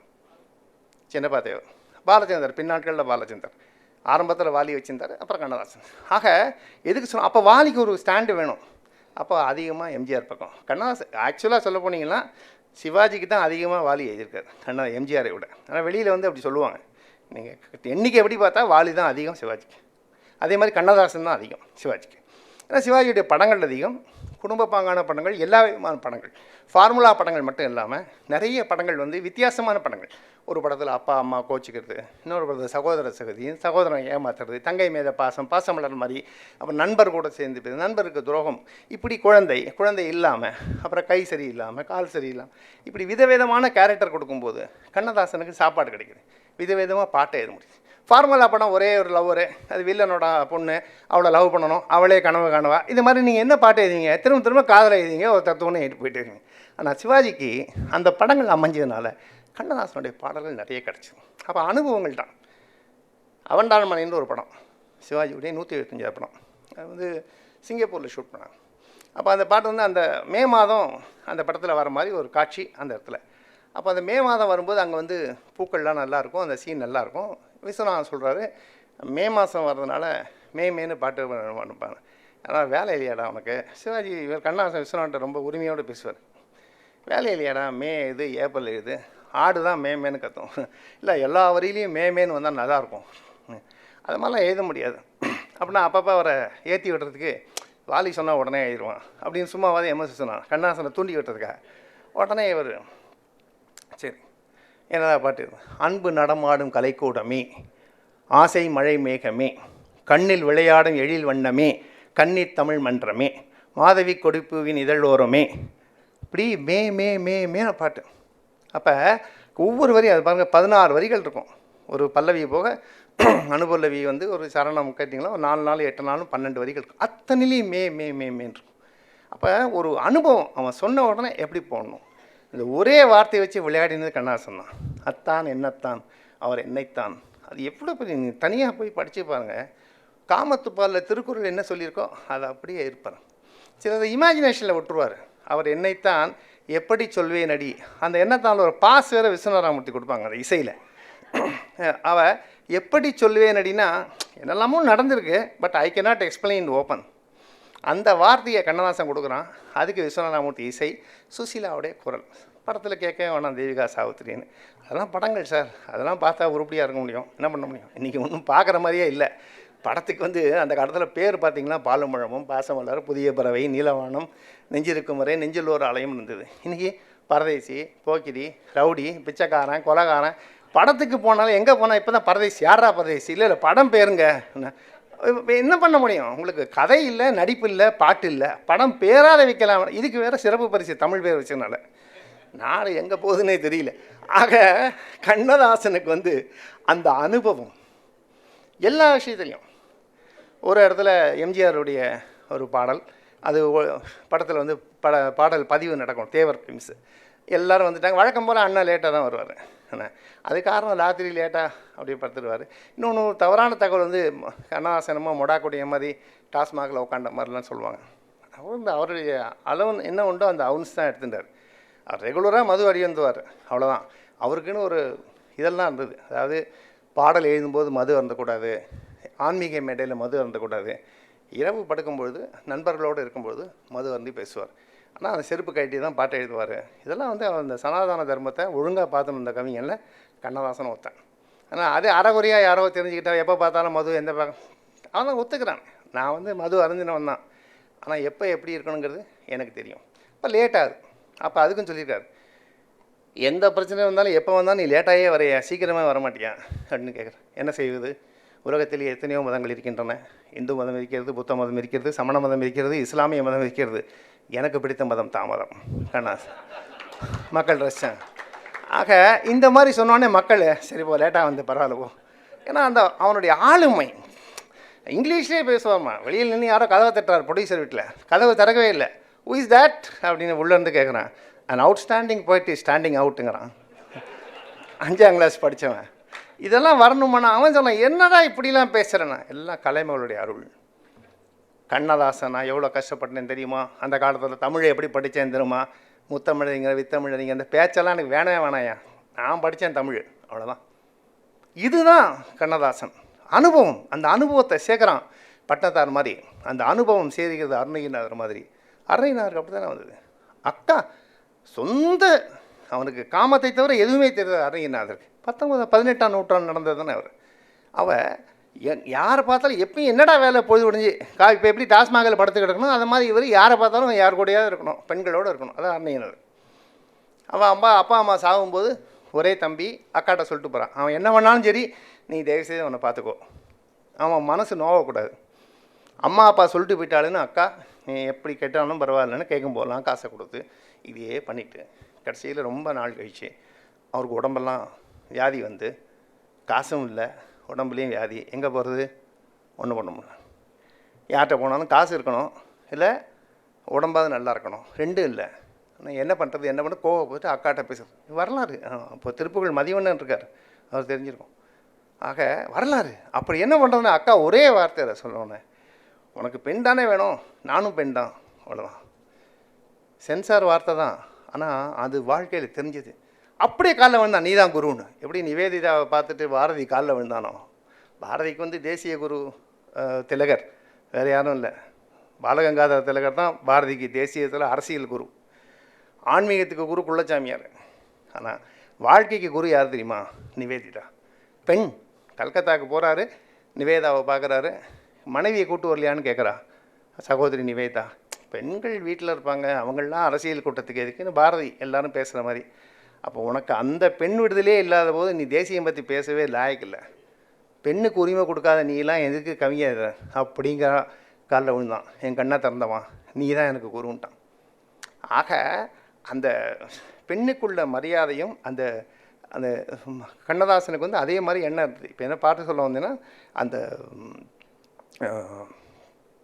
தேவருடைய படத்துக்கு வந்து படப்பதிவுக்கு வந்திருக்காரு. இப்போ தாமதமாகிடுது. அவனை வர்றேன்னொடனே என்னடா இது இன்னும் வரலையா இன்னும் வரலையான்னு. பொதுவாக எம்ஜிஆரே லேட்டாக தான் வருவார் எல்லா படத்துக்கும். பொதுவாகவே அந்த காலத்தில் திமுககாரங்க எல்லாருமே கண்ணதாசன் வனவாசத்தில் எழுதிக்கிறது தான் சொல்கிறேன். வனவாசம் எல்லாத்துலேயும் இருக்கிறார். போய் வருகிறேன், அவர் புத்தகங்கள்லாம் படித்து பாருங்கள், பிரமாதமாக இருக்கும். அந்த நாளில் உண்மையை எழுதி அவர் எழுதும்போது அத்தனை பேர் உயிரோடு இருந்தாங்க, அதையும் யோசிக்கணும். அவர் எழுதும்போது அண்ணா உயிரோடு இருந்தார், ஈவேரா உயிரோடு இருந்தார், கருணாநிதி, நெடுஞ்செழியன் அத்தனை பேர் உயிரோடு இருந்தாங்க. யாரையும் தப்பு கணக்கு பண்ணி அவர் பேரில் கேஸ் போட்டுடலாம். ஒரு புத்தகத்துக்கு 9 புத்தகம் எழுதி அது 15 பதிப்பு 20 பதிப்பு வெளியில் வந்திருக்கு. அப்போ அதில் அவர் எழுதுறாரு. அதனால் அப்போ வந்து இவர் வந்து லேட்டாக வரான்னு பொதுவாகவே அவங்க லேட்டாக தான் வருவாங்க. இந்த அவங்க ஏன்னு சொல்கிறாங்கன்னா, அந்த அவங்களுடைய கழக கூட்டம் அப்போ என்ன கொஞ்சம் எதிர்பார்ப்போடு மக்கள் வந்து இந்த வருகிறார் சொன்னோம்னா கூட்டம் கூடி வரலையான்னு இருக்கும் அப்படின்னு. சிவாஜி கட்சி ஆரம்பித்தா அதான் பிரச்சனையாச்சு. அரசியல் மீட்டிங் 6 மணிக்கு கச்சேரி, இவர் 5:30க்கு போயிட்டார். ஏன்னா படப்பிடிப்புலாம் கரெக்டாக வரும். ஒரு நாள் கூட லேட்டாக போனது கிடையாது. 300 படமும் மைக்காரனே வரல, இவரே உட்காந்துருக்காரு. நீங்கள் யார் சார்? நான் தான் தலைவர், நான் தான் பேச போகிறேன். இன்னும் ஒருத்தர் கூட வரலையே, நீ விளங்கின மாதிரி தான், இவ்வளோ நேரமாக இருந்தால் நீ விளங்க மாட்டேன், அதுதான் உண்மை. அப்போ காத்தால் 6 மணிக்கு வரேன்னு சொன்னால் சாயந்தரம் 6 மணிக்கு தான் வருவார். அண்ணாதுரையோ எம்ஜிஆரோ அந்த காலத்தில் நீங்கள் நல்லா பாருங்கள். நானே மீட்டிங் அட்டன் பண்ணியிருக்கேன். ஏன் அப்படின்னா அந்த தாமதம். அதே கண்ணதாசனுக்கும் அந்த தாமதம் உண்டு. அப்போ லேட்டாக வந்து எம்ஜிஆர் படப்பிடிக்கு வந்துட்டார், தேவர் உட்காந்துருக்காரு, விஸ்வநாத ராமமூர்த்தி, கேவி மகாதேவன் உட்காந்துருவேன். விஸ்வநாத ராமமூர்த்தி அந்த படத்துக்கு இசை உடனே விஸ்வநாதனை பார்த்து சொல்கிறேன், நீ தான் கண்ணாசன் கட்டின்னு எழுதுறேன் பாரு, அந்த ஆள் வரானான்னு பாரு, எவ்வளோ நேரம் ஆச்சு பாரு, 1 மணி நேரம் ஆச்சு, அந்த ஆளுக்காக வெயிட் பண்ண வேண்டியிருக்கேன். எங்கேயா தூங்கிட்டு இருப்பான், அவனுக்கு என்ன கடைசியாக மாட்டினது நான் அவன் எங்கேயாவது தண்ணி அடித்து தூங்கிட்டு இருப்பான், மாட்டினது நான் விஸ்வநாதன். இதை சொல்லிட்டு இருக்கும்போது உள்ளே வந்துட்டார் கண்ணாசன். தெரிஞ்சு போச்சு. சரி என்னப்பா பாட்டு? எதுவும் கோபமாக படலை, என்னப்பா பாட்டு? சிச்சுவேஷன் தத்துவ பாட்டு. சரி எழுதிக்கோ. பஞ்சவனாஸ், அவனுக்கு என்ன தூங்கி விட்டான், அகப்பட்டவன் நான் அல்லவோ, 2 மாதங்களிலே கையிரண்டில் போன். இது பாட்டு. யோசித்து மெட்டுக்கு பாட்டு எழுதுவா, துட்டுக்கு பாட்டுனா யோசிந்தவன்லாம் கவிஞன் கிடையாது. மனதில் என்ன வரதோ அந்த அனுபவத்தை அப்படியே. இன்னொரு பாட்டு அதே தேவர் பிலிம்ஸில், கிட்டக்க போகிற இதே லேட்டு, என்னையா லேட்டு, காதல் பாட்டு அண்ணே பயங்கர கோபமாக இருக்கார் தேவர். அதை விட கேவி மகாதேவன் கோபமாக இருக்கார். அடுத்த ஷூட்டிங்லாம் போக வேண்டாமா அப்படின்னு அசிஸ்டண்ட்டு காரை ஒட்டி இறங்கினோடனே கண்ணதாசன் சொல்கிறான். ஓ அப்படியா, சரி சரி சரி சரி அப்படின்னு உள்ளே வர்றார். தேவருக்கு வந்து ரொம்ப பிடிக்கும் கண்ணதாசனை. எனக்கு கம்பனுக்கு சடையப்பன், எனக்கு சின்னப்பா தேவர்னு கவிதை என்ன கண்ணதாசன் தேவர் இறந்த உடனே அவ்வளோ பிரியம் அவருக்கு. இவர் வர முடியலன்னா தான் வேறு கவிஞரை போடுவார் தேவர். எம்ஜிஆர் கூட சண்டை கண்ணதாசன் இருக்கும்பொழுது கூட தேவர் கவிஞரை தான் போடுவார். எம்ஜிஆர் வாயை திறக்க முடியாது. கண்ணதாசன் தான் என் பாட்டுக்கு என் படத்துக்கும்பார். அவ்வளோ பிரியம். அதனால தான் மருதமலை மாமணியை பாட்டு எழுதினோடனே இப்போ ஒவ்வொரு பேசும்போது சம்பவம் அப்படியே அங்கே போயிடுது. மருதமலை மாமணியை பாட்டு எல்லாருக்கும் தெரியும். தெய்வம் தேவரின் குலங்காக்கும் வேலையான மதுரை சோமு பாடுவார் இல்லையா, அதை பாட்டை கேட்குறாரு. பாடல் பதிவு நடக்கும்போது தேவர் உள்ளே வர்றாரு. என்ன பாட்டியா? மருதமலை மாமணியை முருகையா தேவரின் குலங்காக்கும். ஓ நல்லாயிருக்கு, காசு வாங்கிட்டியா? அந்த காலத்தில் 500 ரூபாய் என்னமோ கையில். தேவரின் குலங்காக்கும் வேலையா போட்டிருக்கியா? என்ன எழுதியிருக்கியா? இந்த 500 ரூபா, இன்னொரு 500 ரூபா வாங்கிக்கோ. என் பேரை பாட்டில் சொல்லியிருக்கேன். வாங்கிட்டு காசை வாங்கிட்டு கண்ணாசன் உங்களை எழுதலை ஐயா, வானத்தில் இருக்கிற தேவர் தேவரின் குலங்காக்கணும் இந்திராதி தேவர்களை பற்றி இருக்கேன். உங்களுக்கு இன்னொரு 500 ரூபா படி. பக்கத்தில் உள்ளவங்க கேட்குறான், என்ன எழுதலை உங்களை பற்றிங்கிறான், 500 ரூபா. நேர்மையாக பேசுகிறான் வர்றா, அதுக்கு தான் இன்னொரு 500 ரூபான்னு. அப்போ இந்த மாதிரிலாம் தேவர் கண்ணதாசனுடைய உறவுகள், இசையமைப்பாளர்கள், தயாரிப்பாளர்கள். இன்றைக்கி 6 படம், அரை படம் ஓடுறதுக்குள்ளே 5 கோடி 10 கோடி எல்லாரையும் தெருக்கோட்டியில் விட்டு போயிட்டுருக்காங்க. அவன் கேட்டால் ஹீரோங்கிறான். அதாவது 70கள் 80களில் 60களில் ஒரு விழுமியங்கள், வேல்யூஸு, அந்த வேல்யூஸ் இருக்கணும். மரியாதை கொடுக்கணும், படித்தவனுக்கு மரியாதை கொடுக்கணும். அப்போ தாமதமாக வந்தோடனே தேவர் பார்க்குறாரு, இன்றைக்கும் லேட்டா? ஆமாம். இவன் கேட்குறான், எதுவுமே பேசலை. என்னையா பாட்டு? சிச்சுவேஷன் காதல் பாட்டு. சரி, கதாநாயகி காதலன் பூங்காவில் இருக்க போகிறாங்க. எம்ஜிஆர் சரோஜதேவி. சரி, தேவருக்கும் கோவம். ஆனால் எல்லாரும் முன்னாடியும் ஒரு வார்த்தை, நான் சாதாரணமாகவே பேச மாட்டார். எல்லாரும் முன்னாடியும் கண்ணதாசன் திட்டக்கூடாதுங்கிறதுனால அவர் கையை பிடிச்சி, கண்ணதாசன் வந்தோடனே கையை இப்படி பிடிக்கிறார். நம்மளாம் பார்த்தா சொல்லணும், என்னப்பா இப்படி செஞ்சிட்டியப்பா அப்படின்னு ஒரு பாடி லாங்குவேஜில் ஜெஸ்டரில் பண்ணுற மாதிரி கண்ணதாசனை பிடிச்சி கையை பிடிச்சி, என்னப்பா பண்ணிட்டேன், வாயால் கூட சொல்லலை, வெறும் கையை அப்படி அப்படி அப்படி. கண்ணதாசன் எழுதிக்கவா, தொட்டு விட தொடரும், கை பட்டு விட படரும். பாட்டு வாரிகள் எப்படி வருகிறது பாரு, வரிகள். இதுதான் கண்ணதாசன். ஏன் பாரதியின் கண்ணதாசன் என்றால், அந்த எளிமையை இலக்கியம் மூலமாக எல்லோரையும் சென்றடைய வைத்தான். இதுக்கு நான் படிக்கணும், அதை செய்யணும், இதை செய்யணும், அந்த மாதிரி எண்ணமே இல்லை. மருதமலை மாமணியை பாட்டுக்கு உதாரணம் வரும்போது காளிதாசன் ஞாபகம். காளிதாசன், போஜராஜன் தான் காளிதாசனுடைய அரசர். அப்போ அவருக்கு ஒரு தனி ப்ரிஃபரன்ஸு. காளிதாசன் மாதிரி உலகத்தில் யாருங்க, உண்மையும் கூட. வெரி அன்ஃபார்ச்சுனேட், நம்ம பாடத்திட்டங்களில் சம்ஸ்கிருதமும் இல்லை, பேசுகிறதுக்கு சம்ஸ்கிருதம் இல்லை, சம்ஸ்கிருத நிகழ்ச்சி நடந்தால் போகிறதும் கிடையாது. அட்லீஸ்ட் காளிதாசனை பற்றி ஒரு 4 வரி 10 வரியாக தெரிஞ்சு வச்சுப்போம், படிப்போம்னா தமிழே இல்லை, அப்புறம் எங்கே சம்ஸ்கிருதம் வரப்படுது. அதனால் நம்ம தான் தேடி தேடி படிக்கணும். இப்போ போஜராஜன் சொல்கிறான், உலகத்தில் காளிதாசன் மாதிரி ஆளே கிடையாதா, அவன் ஒருத்தந்தாண்டா கவிஞர் அப்படிங்கிறான். பாக்கி பேருக்கெல்லாம் வழக்கம் போல் அந்த என்மிட்டி, அந்த கோவம், இன்னும் பெரிய காளிதாசன், நாங்கள்லாம் கவிஞர் இல்லையா? நான் அந்த காலத்தில் எல்லாருமே ஈக்குவல் தானே, நான் நல்லா படித்தவங்க தானே, காளிதாசன் தனி தான் அப்படின்னு வந்து வெறுப்பேற்றுறாரு. சரி, என்ன அன்றைக்கி காளிதாசன் இல்லை சபையில். உடனே நான் ஒரு ஈட்டடி கொடுக்குறேன், கடைசி வரி. அந்த காலத்தில் ஈட்டடி கொடுத்து வெண்பாலாம் எழுத சொல்லுவாங்க. இன்றைக்கி எல்லாம் இருக்கான்னு தெரியாது. 50-60 வயசு சொல்லுவவங்களுக்கு தெரியும். 30 வயது கிழவன் நிச்சயமாக தெரியுமான்னு தெரியாது. கண்ணதாசனை தென்றல்ங்கிற பத்திரிகை நடத்தி அதில் வெண்பா போட்டி நடத்துவார் ரெகுலராக. அது யார் நல்லா எழுதுகிறாங்களோ அவங்கள பாராட்டி பரிசு கொடுப்பார். அப்போ இது ஈட்டடி கொடுக்குறான். என்னதுன்னு கேட்டால் கடைசி வரி, டடண்ட டண்டன் டடண்ட டண்டன் டடண்ட டண்டன் டா. இதுதான் காளிதாசன் இது போஜ மகாராஜா கவிஞர்களுக்கு கொடுத்த ஈட்டடி. எல்லாம் கடுப்பாயிடுச்சு. நமக்கே தோணுதா? டடண்ட டண்டன் டடண்ட டண்டன் டடண்ட டண்டன் டா, கடைசி வரி 3 வரி நீ எழுது. இதெல்லாம் யாராவது எழுத முடியுமா? வீம்புக்குன்னு எதாவது சொல்லுவீங்க. காளிதாசன் எழுதுவான், போஜராஜன். சரி, இன்றைக்கி வரல, நாளைக்கு வந்து கிழிக்கிறத பார்க்கலாம் அப்படின்னு எல்லோரும் போயிட்டாங்க.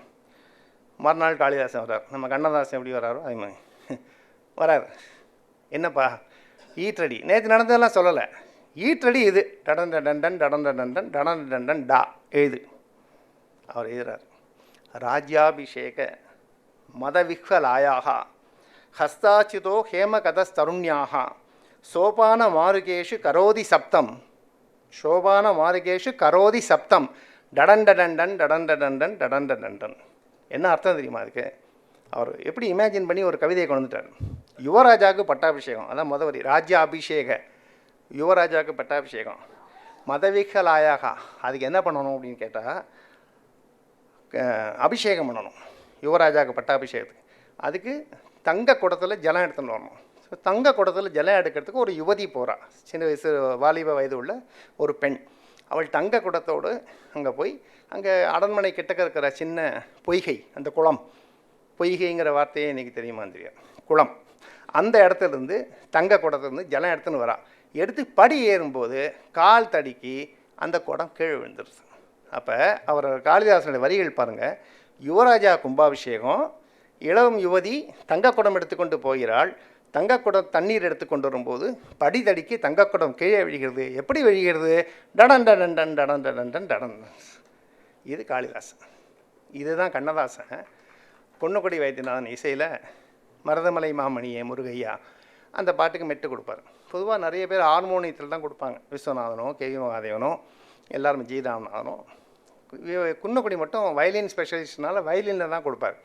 அந்த மெட்டை கொடுத்தாருன்னா அதுக்கு பாட்டு. அப்போ இவர் வந்து மருதமலை மாமணியை பாட்டுக்கு மெட்டு கொடுக்குறாரு, இவர் பாடுறாரு மருதமலை மாமணியை முருகையா, தேவரின் குலங்காக்கம் வேலையா எல்லாம். நடுவில் கொஞ்சம் கஷ்டமாக மெட்டு கொடுக்கலான்னு சொல்லிட்டு குன்னக்குடி வயலின் நம்ம நிறைய கேட்டுப்போம். ரொம்ப ஃபாஸ்ட்டாக பண்ணுவார். சாதாரணமாகவே கச்சேரி கேட்கும்போது பார்த்திங்கன்னா ரொம்ப ஃபாஸ்ட்டாக இருக்கும். அப்போ இதில் இன்னும் கொஞ்சம் ஃபாஸ்ட்டாக அது மாதிரி பார்த்தோன்னே டட்டடர அப்படின்னு இதுக்கு என்ன எழுதுவார் கண்ணதாசன் அப்படின்னு யோசிக்கிறார். அவன் அதெல்லாம் வந்து கவலையே பண்ணல, என்ன அவனுக்கு வந்து கொட்டுறது வார்த்தை. அதனால் இவர் வேகமாக அப்படி ஒரு வார்த்தையை சொன்னோடனே என்னடா இவர் மெட்டு கொடுக்குறாரு வயலினில் அப்படின்னு பார்த்தா டட்டடர டட்டடர டட்டம். உடனே என்ன சக்தி சரவண முத்துக்குமரனை மறவேன் நான் மறவேன் பாட்டு இன்றைக்கி நம்ம கேட்டிருக்கோம். சரி, ஓ இதில் நீ ஜெயிச்சிட்டியா, அடுத்து பார்க்குறேன் அப்படின்னு குணக்குடி மனசுக்குள்ளே ஒரு அந்த வித்வத் கர்வம். அதாவது அவரை இது பண்ணல, என்னோடய திறமையை பாரு அப்படின்னு ஒருத்தர் நல்ல போட்டி தானே அவன். நிசன் நிசன் நிசன் நிசன் நிசன்னு சொல்கிறார் வயலினில். இதுக்கு நீ என்ன எழுத முடியும் உன்னால்? கண்ணதாசன் அப்படி பார்க்குறாரு, எழுதுவியா? நான் வயலினில் என்ன கொடுத்துருக்கேன் அவனுக்கு சந்தம் பாரு, நிசன் நிசன் நிசன் நிசன் நிசன் நிசன். இதுக்கு நீ என்ன வரி எழுதுவேன்? யாரை யோசிச்சு பாருங்க. காளிதாசன் எப்படி டடன் டன் எயினானோ கண்ணதாசன் எழுதுறாரு. பனி எது, மழை எது, நதி எது, கடல் எது, சகலம் உணதொரு எழுவதுன்னு பாட்டு எழுது. அந்த பாட்டு நீங்கள் கேட்டுக்கலாம். வருவாய் குமரையா முருகையான்னு சொல்லிட்டு ஒரு மதுரை சோமு பாடுற பாட்டு.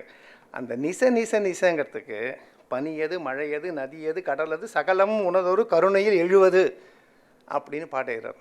அதனால் இந்த மாதிரி பாடல்கள் வருவதற்கு காரணம் என்னவென்று கேட்டால் அவன் சொன்னது போல் அவனுடைய அறிவுக்கு மேலே அடக்கம்.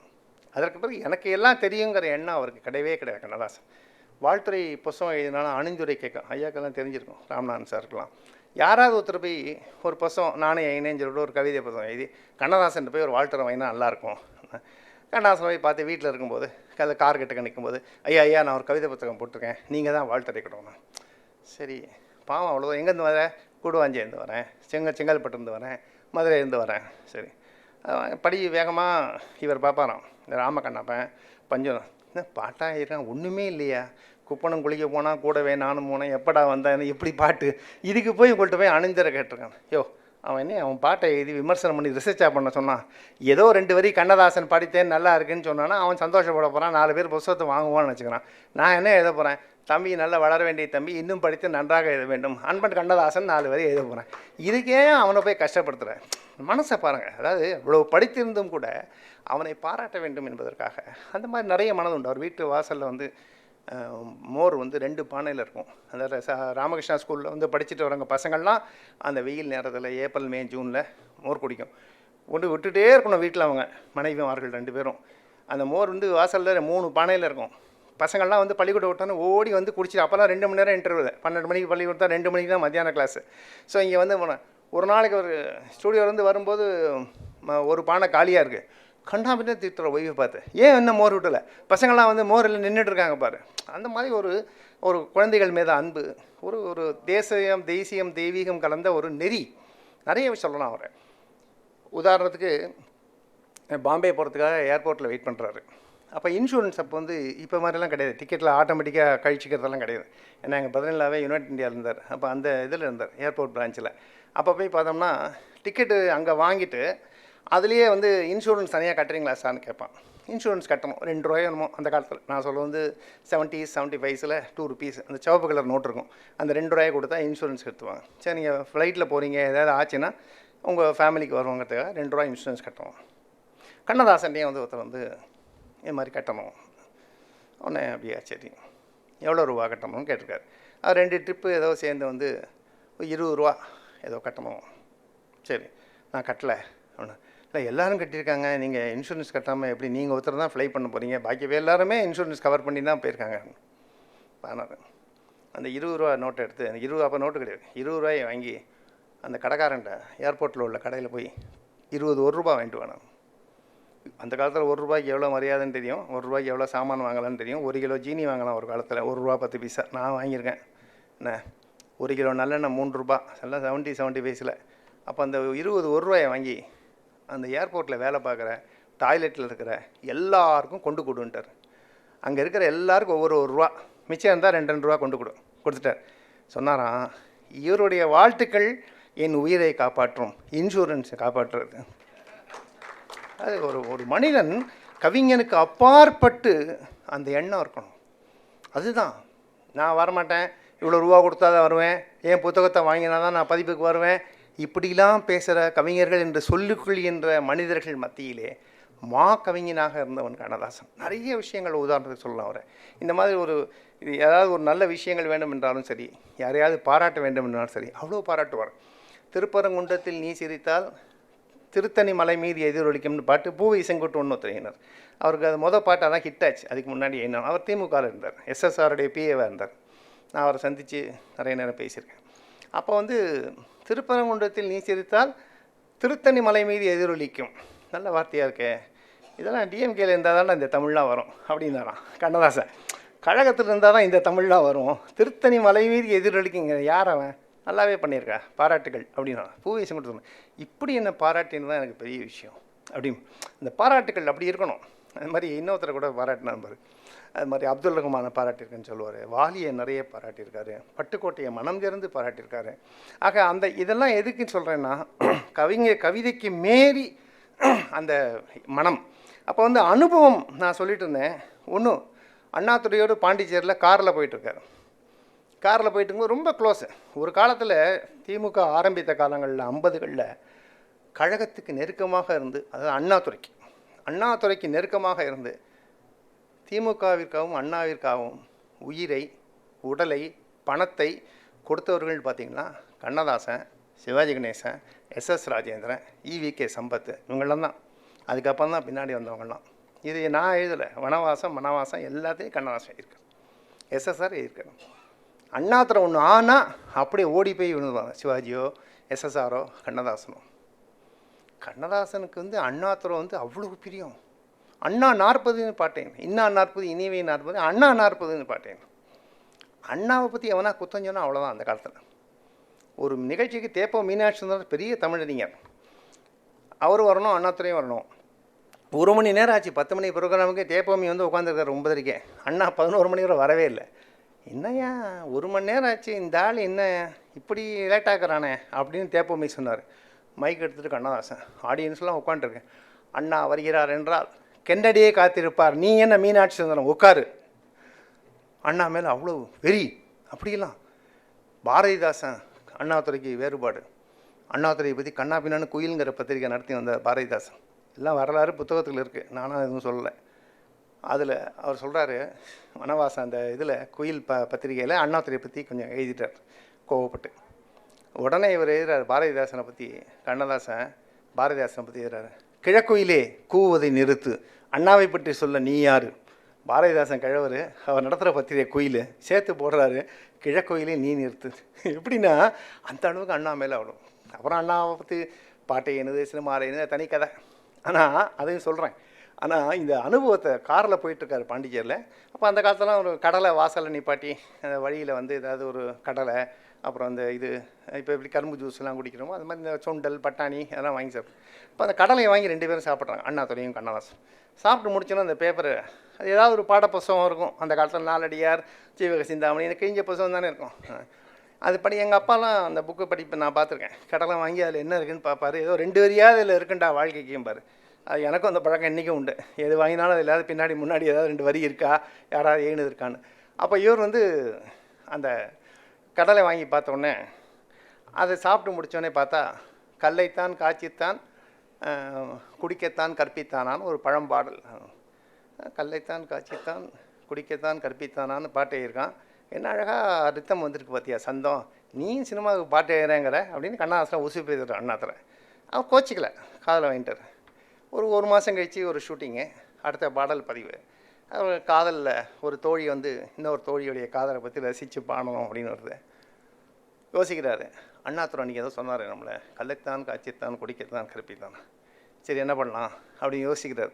அந்த பாட்டு மனசில் யோஜனை வந்தது, அத்தான் என்னத்தான் அவர் என்னைத்தான் எப்படி சொல்வேன் அடி பாட்டு.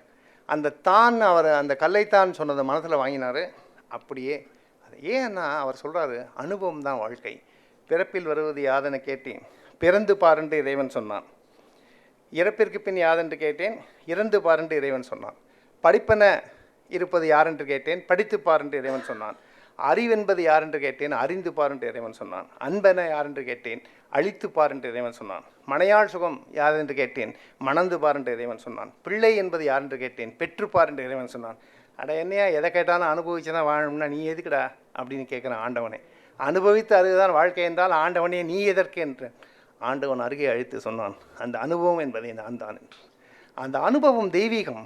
அதனால தான் அவனுக்கு எந்த ஒரு பாடல் இருந்தாலும் சர்வசாதாரணம் சார். ஒரு ராமண்ணாவுடைய ஒரு படம், நான்கு ஒரு படத்தில் ஒரு லவ் சீனு, காருக்குள்ளே எடுக்கிற மாதிரி ஒரு சீன், லவ் சீன் பார்த்துருப்பீங்க நிறைய பேர். ஜெயலலிதாவும் ரவிச்சந்திரன் நடிக்கிற படம். அது சீன் சொல்லிட்டாங்க. அன்றைக்கி ஏவிஎம் ஸ்டுடியோவில் ஃபுல் ரெக்கார்டிங், எல்லாமே இடமே கிடையாது. ஏதாவது ஒரு இடத்துல உட்காந்து பாட்டு எழுதணும். இது கொடுத்தாச்சு, ஹீரோ ஹீரோயின் வந்தாச்சு, ஜெயலலிதா ரவிச்சந்திரன். அப்போ வந்து ராமூர்த்தி, டிகே ராமூர்த்தி பிரிஞ்சதுக்கப்புறம் அடித்த படம் அது. அவர் உட்காந்துருக்காரு ஹார்மோனியத்தை கையில் வச்சுக்கிட்டு. அந்த பக்கம் பார்த்திங்கன்னா டிஎம்எஸ் பாடுறதுக்கு, சுசிலா பாடுறதுக்கு, கண்ணதாசன் வந்துட்டார், டிஆர் ராமண்ணா இயக்குனர் நிற்கிறார், தயாரிப்பாளர். இடமே இல்லையே, எங்கேயா பண்ணுறது அதனால சரி ரெக்கார்டிங் முடிச்சிடலாம் இருக்காங்க, டக்குன்னு முடிச்சிடும். அந்த காலத்தில் பந்தாங்க இதெல்லாம் கிடையாது. 5 5 ஸ்டார் ஹோட்டலில் உட்காரணும், அங்கே உட்காரணும், கேரவன் தோரவன் எல்லாம் கிடையாது. உட்காரேன் வரமான்னு சொல்லிட்டு படி ஒரு ஃப்ளோருக்கு போகிற படிக்கட்டுக்கு கீழே அவ்வளோதான் இடம், ஒரு 10க்கு 8 அங்கேயே உட்காந்து. ராமூர்த்தி எனக்கு நான் நேரம் ராமூர்த்தி சார் சந்திக்கும் போது அவரே சொன்னது இது. உட்காந்துட்டார் கீழே ஹார்மோனியத்தை வச்சுன்னு. டிஎம்எஸ் சுசிலாவும் ஓகே சரி என்ன பாட்டு சிச்சுவேஷன் சொல்லுங்கிற, இது மாதிரி காருக்குள்ளே காதல் கிண்டல் பண்ணுற மாதிரி பாடணும். யோசிக்கிறார் கண்ணாசன் என்ன வரி. அப்போ ராமண்ணாங்க போதுமா இந்த இடம், போதுமா இந்த இடத்துக்குள்ளே பண்ணிடலாமா, காதில் வந்தது, போதுமோ இந்த இடம் கூடுமோ அந்த சுகம், எண்ணி பார்த்தால் சின்ன இடம் இருவர் கூடும் இந்த இடம், காருக்கு இந்த படிக்கட்டுக்கு. யோசிப்போம், இதெல்லாம் ஒரு தெய்வீக கவிஞனுக்கு தான் இந்த மாதிரி வரிகள் வரும். சாதாரணமாக யோசிக்கிறவனுக்கு இந்த மாதிரி கவிகள் வராது. அண்ணா மேலே அவ்வளவு பாராட்டி பாடல்கள் எழுதியிருக்காரு. அண்ணாவை புகழ்ந்து அவ்வளோ பாடல்கள் பாட்டாயிருக்காரு. இந்த மாதிரி சொன்னேன், காரில் வந்து போகும்போது சொன்ன மாதிரி கள்ளக்குடியில் போராட்டம் நடந்தது, அதில் ஜெயிலுக்கு போயிட்டார்.